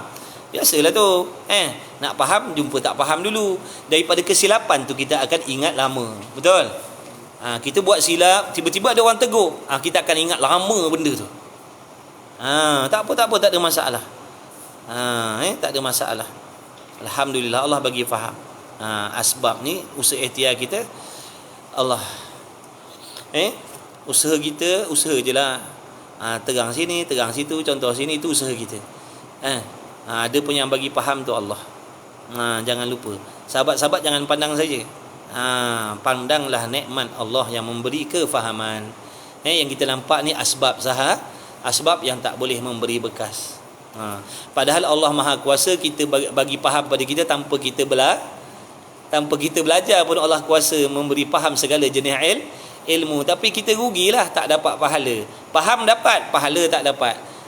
Itulah hikmah Allah suruh kita berusaha dan berikhtiar, membuat sebab-sebab untuk kita mendapat ilmu. Kerana daripada sebab itulah diberi pahala. Makin banyak sebab yang dia buat, makin berat usaha dia, makin kuat kesungguhan dia, makin banyaklah pahalanya, makin banyaklah dosa-dosa yang diampunkan oleh Allah, makin tinggilah pangkat dan darjatnya diberi oleh Allah. Tapi kalau Allah semata-mata dengan kita makan tidur jadi alim, tak dapatlah pahala. Sebab tak buat sebab. Itulah hikmah Allah jadikan sebab. Itulah hikmah Allah jadikan kesusahan. Itulah asbab hikmah Allah jadikan kesusahan dan kepayahan. Kerana Allah nak menambah-nambahkan pahala. Sahabat belajar tak dapat, belajar lagi, sabar lagi, belajar lagi, harap lagi dengan Allah, usaha lagi, fikir lagi, pahala fikir lain, pahala tengok lain, pahala dengar lain, pahala tanya lain. Tu tak kira duit belanja lagi. Kalau ada belanja kuah minyak dan semuanya, top up data, semua Allah kira. Allah kira semua sahabat. Allah takkan lupa daripada sebesar-besar apa yang kamu korbankan, sehinggalah yang sehalus-halus, seseni-seni, sehingga perasaan-perasaan yang kamu korbankan untuk mentaati perintah Allah, semuanya akan dikira dan diberi balasan pahala oleh Allah. Wa may ya'mal mithqala dzarratin khairan yarah wa may ya'mal mithqala dzarratin syarran yarah. Begitulah sekecil-kecil kejahatan yang kita simpan dalam hati, kita akan tengok balasan azabnya nanti di hari kiamat. Allah ni maha hebat ilmu dia. Sebab tu sahabat-sahabat jangan pernah merasa rugi kalau apa yang sahabat-sahabat buat itu adalah ibadat. Jangan pernah rasa rugi, jangan pernah rasa sia-sia. Sebab tu yang paling penting sekali, jaga niat kita. Sebab kalau niat kita menyimpang tempat lain, segala yang kalian korbankan, yang kita korbankan, semuanya jadi debu, takkan diterima oleh Allah. Lepas tu jaga niat kita. Nak belajar kerana Allah. Lepas kita belajar, istighfar, minta ampun dengan Allah. Lepas kita solat, istighfar, minta ampun dengan Allah. Sebab kita tak tahu, kadang-kadang dalam keadaan hati kita, walaupun mulutnya lillahi ta'ala, kadang-kadang dalam hati itu ada perasaan nak ujub, perasaan nak riak, perasaan nak orang tengok, perasaan nak orang kagum, perasaan nak orang puji. Ada. Inilah ulama ajar, lepas buat ibadat, istighfar, minta ampun dengan Allah. Ya Allah, seandainya ada dalam hati aku tadi penyakit ujub, riak yang aku tak boleh nak kawal, ya Allah, ampunkanlah ya Allah. Aku tak kuasa ya Allah. Aku harap kau terimalah. Macam tu cara dia. Faham? InsyaAllah sahabat.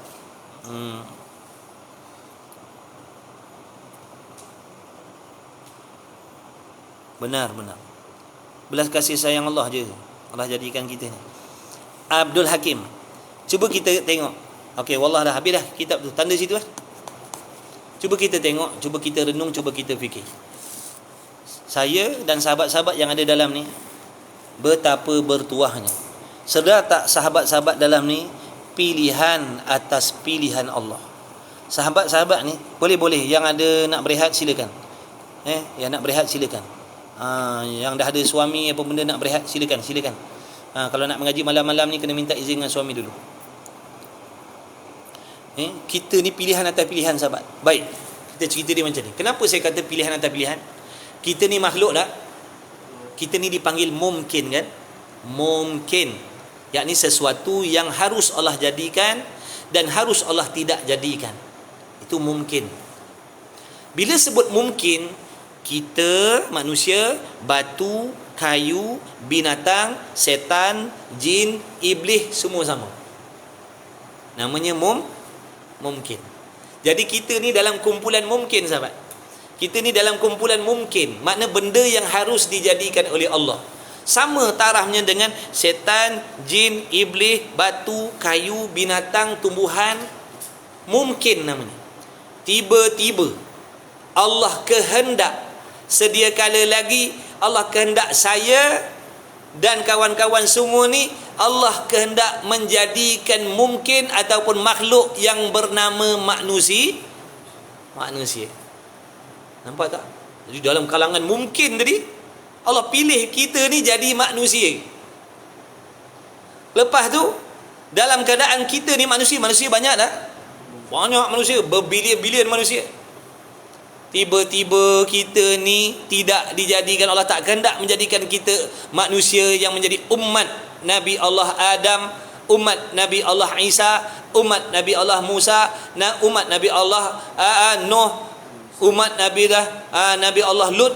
Sedangkan harus, boleh Allah Ta'ala nak menjadikan saya dan kawan-kawan semua ni menjadi umatnya Nabi Allah Musa, boleh. Allah nak jadikan kita ni umat kaum Lut, boleh. Tapi mujur, betapa mujurnya Allah pilih kita menjadi umat Nabi Muhammad sallallahu alaihi wasallam. Dipilih lagi oleh Allah, nampak tak? Dipilih lagi. Tadi dalam mungkin tadi dipilih dah, daripada tak ada dihada kan. Dah ada pula Allah jadikan manusia pula. Dah manusia pula Allah jadikan umat Nabi Muhammad sallallahu alaihi wasallam pula. Padahal tak wajib Allah pilih kita ni jadi umat Muhammad, betul? Dalam umat Muhammad sallallahu alaihi wasallam tu pula Allah pilih lagi, Allah masukkan dalam kelompok orang yang beriman pula lah. Dalam kelompok yang beriman tu Allah pilih lagi, bagi taufik, boleh beribadat pula dah. Allah pilih lagi jadi penuntut ilmu pula dah. Berapa banyak tu Allah select tu.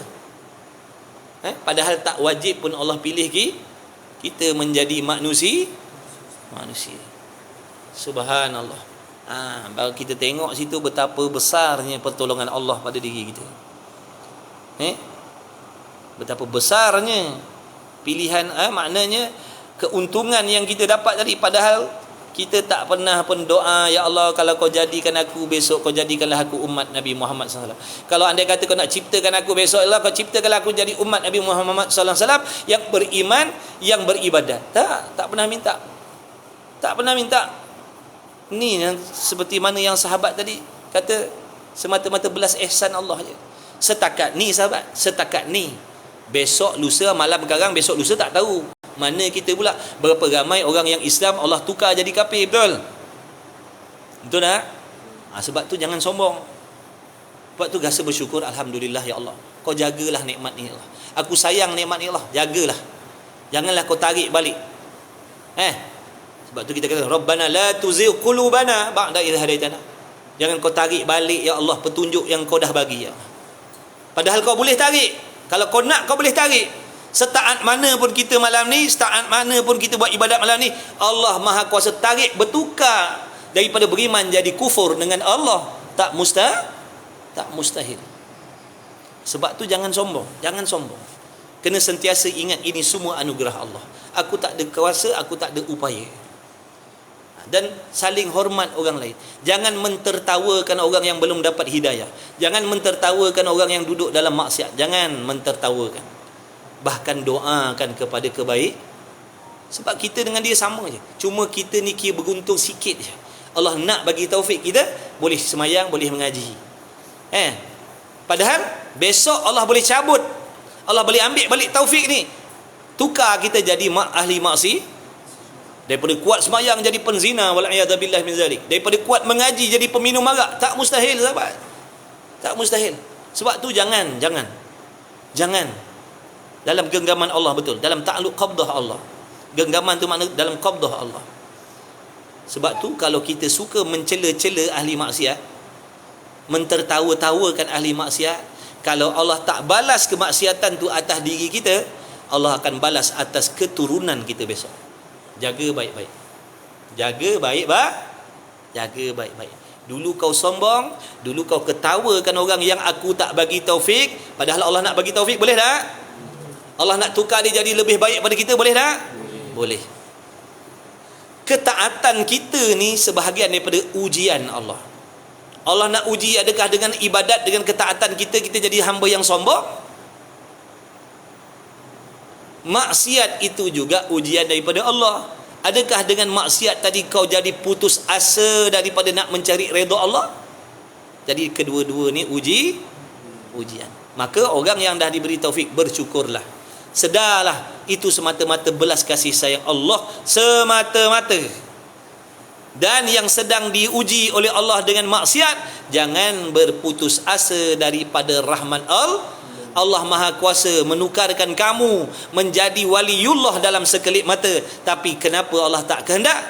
Kerana ada hikmahnya. Allah Ta'ala nak memberi kamu pahala kesungguhan, pahala harap, pahala bersungguh-sungguh.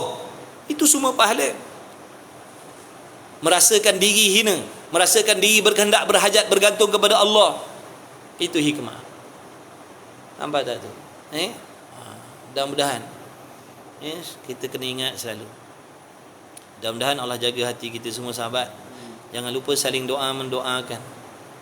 Maksud Maha Suci, mohon penjelasan.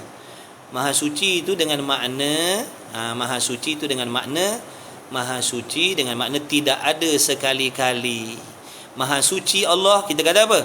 Maha Suci Allah dari sebarang jenis sifat kekurangan. Makna mustahil ada sifat kekurangan pada Allah. Kita kata subhanallah, Maha Suci Allah. Maha Suci Allah apa? Maha Suci zat Allah, sifat Allah, perbuatan Allah daripada sebarang jenis kekurangan.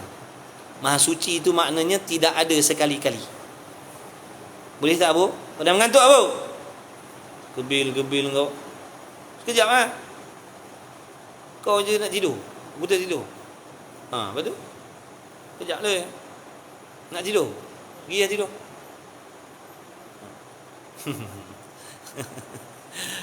Tak, Abu dia boleh tidur pula. Saya cakap dia boleh lelap mata.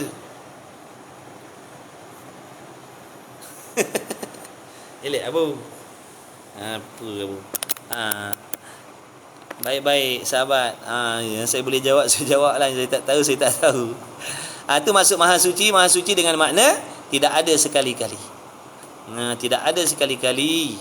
Pada zat Allah Ta'ala itu sebarang jenis sifat kekurangan. Apa sahaja yang kurang, mustahil ada pada zat Allah. Makna benda tak boleh terima pada akal. Faham tak tu? Syaitan ni dia boleh bisik je macam kat akal kita ni. Pernah tak sahabat, saya nak tanya, pernah tak sahabat dengar ada orang mengatakan Allah, contoh dia mengeluh begini. Dia kata Allah ni tak faham perasaan aku. Cuba jawab. Ada tak yang pernah dengar perkataan tu ataupun pernah kata begitu? Allah ni tak faham lah. Kadang-kadang timbul dalam hati, Allah ni tak fahamlah kehendak aku. Allah ni tak fahamlah kesusahan aku. Allah ni tak fahamlah keperluan aku. Ada tak?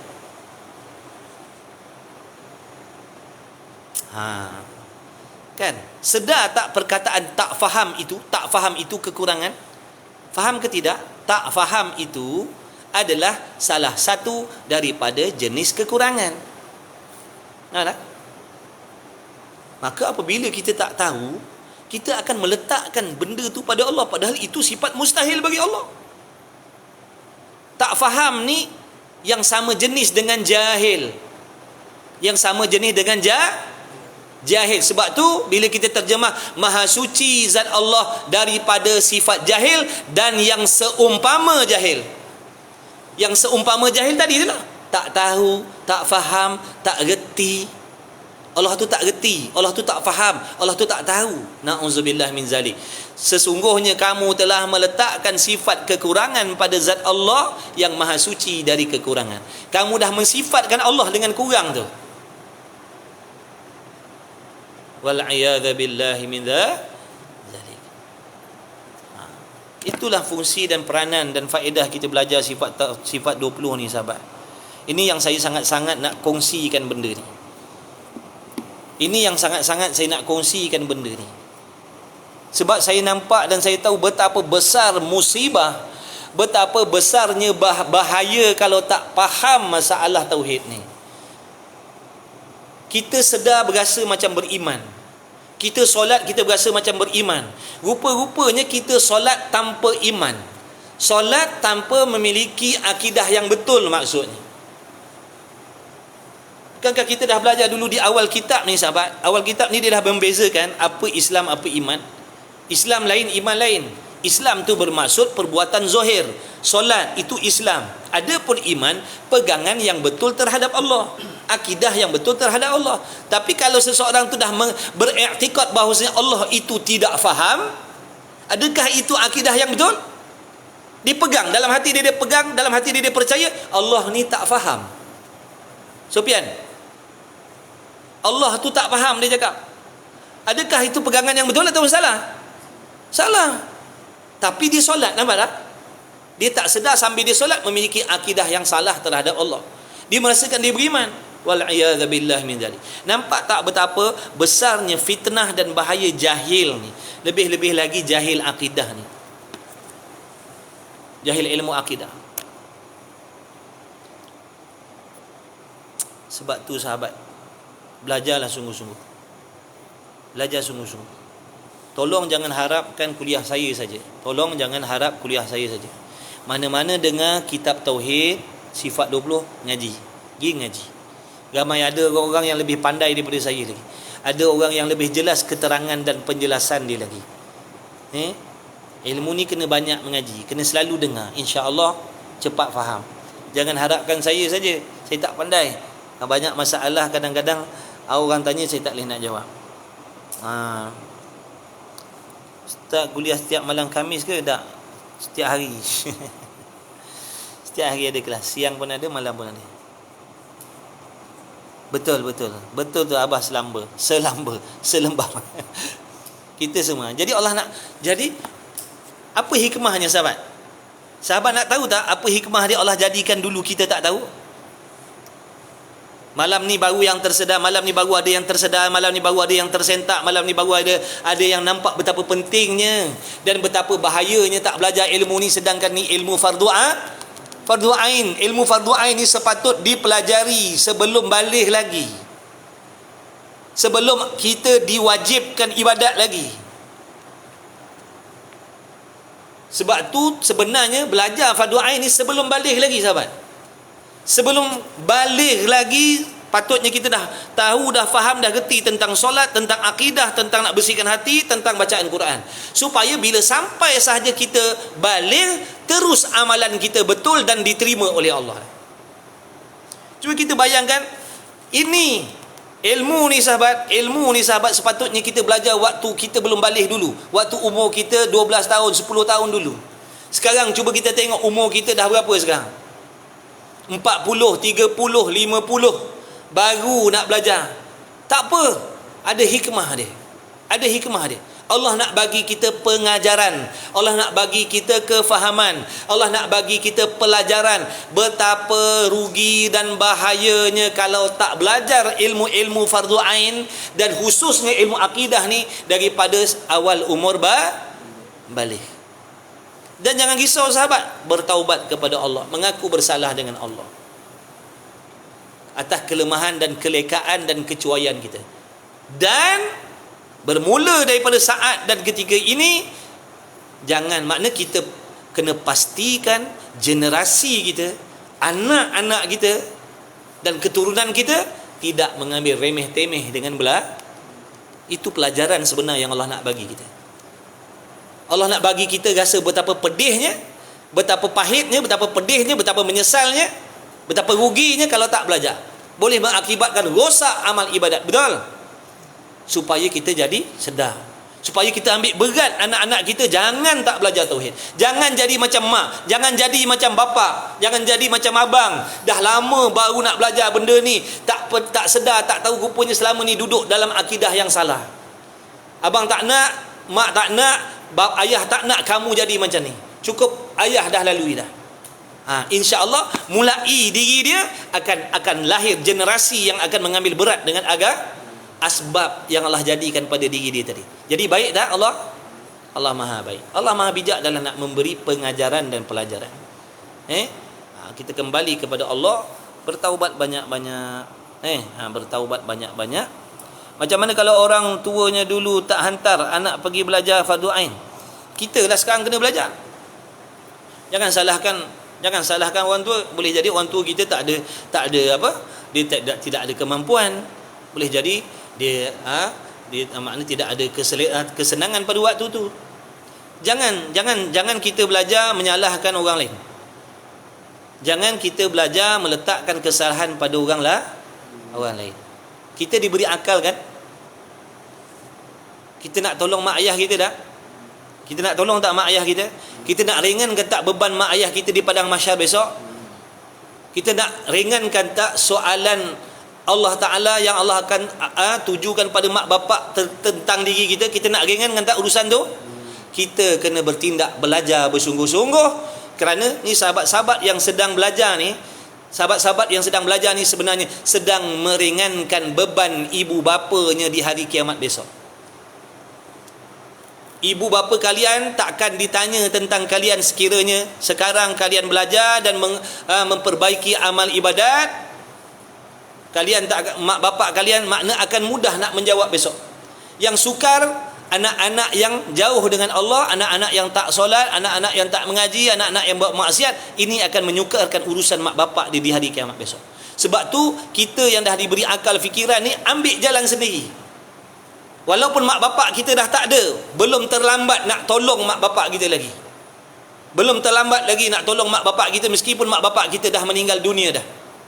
Macam mana nak tolong mak bapak yang dah meninggal dunia? Daripada sekarang kena usaha sungguh-sungguh jadi hamba yang soleh, yang bertakwa.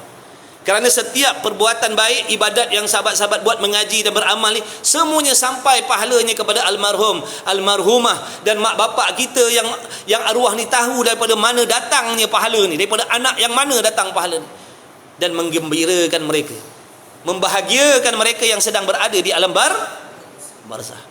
Jangan kata terlambat, tak terlambat. Yang terlambat bila nyawa kita pun dicabut oleh Allah, kita tak bertindak. Itu terlambat dah nak tolong mak ayah kita. Sebab tu kita kena pakat ajak adik-beradik kita, mari belajar. Dulu mak ayah kita boleh jadi dia ada kelemahan, dia ada kekurangan, dia tak kuasa nak boleh jadi dia pun tak faham, boleh jadi pun dia tak tahu. Kita ni sebab tu Allah bagi akal, mari kita tolong mak ayah kita, ringankan beban mak ayah kita di hari kiamat besok. Macam mana cara? Pakat-pakat mengaji, pakat-pakat belajar, pakat-pakat berubah, pakat-pakat dekatkan diri dengan Allah. Contohnya ada 5 orang anak. 5 orang anak ni contohnya 5 orang ni dia tak peduli tentang halal haram. Ni besok mak bapak ni dia nak menjawab tentang diri dia, nak menjawab, kalau lebih-lebih lagi bapak besok. Bapak nak jawab tentang diri dia, bapak nak jawab tentang ibadat isteri dia. Ini mak kita.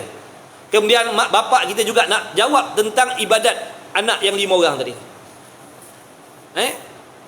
Jadi kalau sekarang ni kamu bergelar isteri, bila kamu belajar, kamu dah bertaubat, kamu nak berhijrah, kamu belajar sungguh-sungguh nak beramal dengan ilmu, nak perbaiki ibadat, sebenarnya kamu sedang meringankan urusan akhirat suami kamu, kamu sedang meringankan urusan akhirat ibu bapa kamu. Jadi kalau 5 orang ni adik-beradik kita belajar, mengaji, berusaha, nak dekatkan diri dengan Allah, 5 orang ni sedang memudahkan urusan ibu bapanya nanti di hari kiamat. Bila Allah Ta'ala tanya besok tentang anak-anak semua lulus, nak persalahkan apa lagi? Anaknya sembahyang dah betul, hatinya dah bersih, akidahnya betul, apa nak dipertanggungjawabkan lagi? Selesailah. Yang tersangkut ni besok kalau tanya anak ada yang rosak akidah, anak ada yang minum arak, anak ada yang berjudi dan sebagainya, ini yang akan memberatkan urusan mak ayah kita besok. Faham tak? Jadi bila ada 5 orang tadi adik-beradik belajar, mengaji, berusaha, sebenarnya dia sedang meringankan urusan ibu bapanya di hari kiamat besok. Ini yang dimaksudkan dengan menolong ibu bapa yang dah pergi. Bukan dengan kita menghiaskan kubur dicantik-cantik, belikan batu nisan mahal-mahal. Dah, itu takkan menolong mereka, sahabat. Itu takkan menolong mereka. Nak buat pertandingan kubur tercantik, dah, bukan. Bukan tu cara nak menterjemahkan kasih sayang kepada ibu bapa yang dah pergi. Bukan dengan menghiaskan kubur-kubur mereka dah. Menghiaskan diri dengan amal soleh. Menghiaskan diri dengan amal soleh. Ini yang akan membahagiakan roh-roh ibu bapa kita, meskipun kuburnya tidak bernisan. Meskipun kuburnya tak bernisan macam orang lain, tapi amal soleh anak-anak dia tadi yang membahagiakan mereka di alam barzah.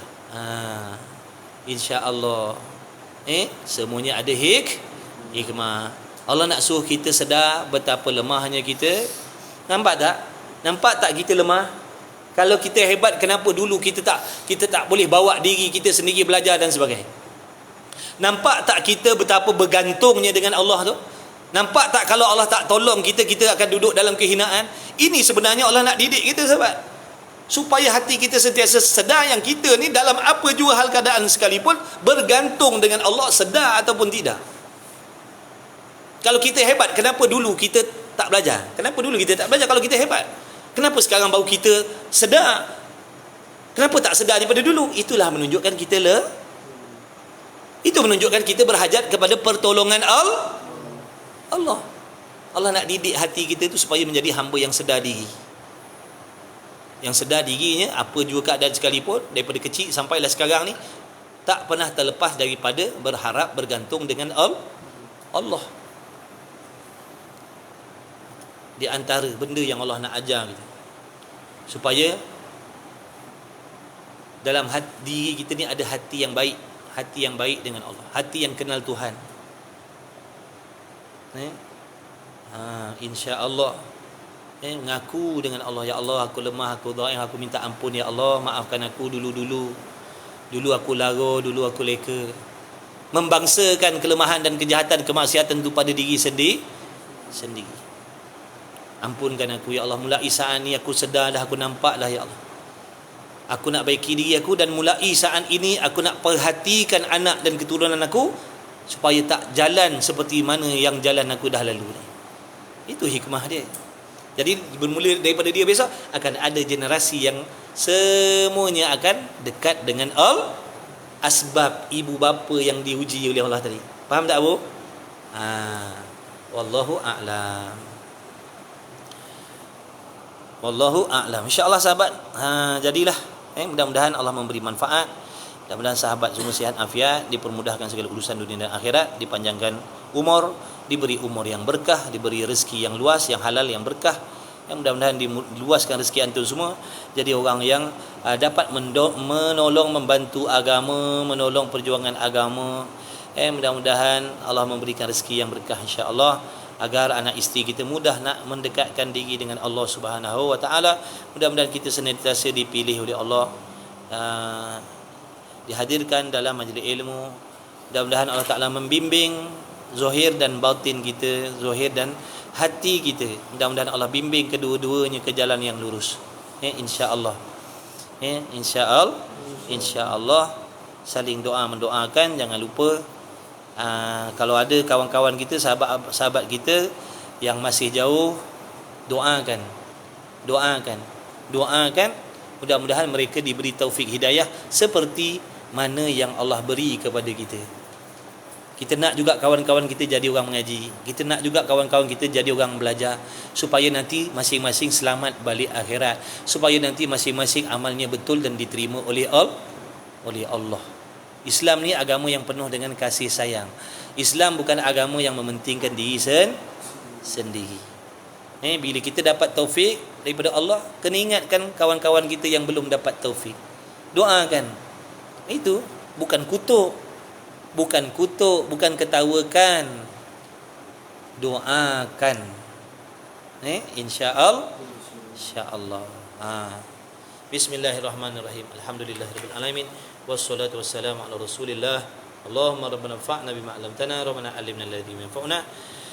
Rabbana faqihna wa faqih ahlana wa qurbat lana fi dinina ma ahli qudri unsa wa dzakar.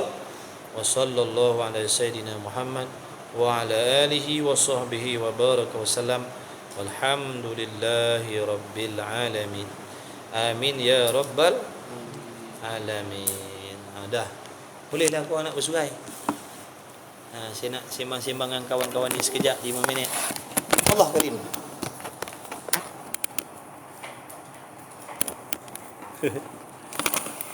Gigi. Sian tak Abu. Oh, tak tunjuk ni diorang Tu diorang dah balik dah. Tu dia. Yang tak ramai sini sahabat. Yang tak ramai. Lepas PKP tak ada dah. Ni je yang tinggal. Ini je pilihan-pilihan Allah. Mujahidin yang tinggal.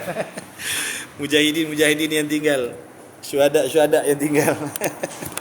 Yang lain semua tak ada dah.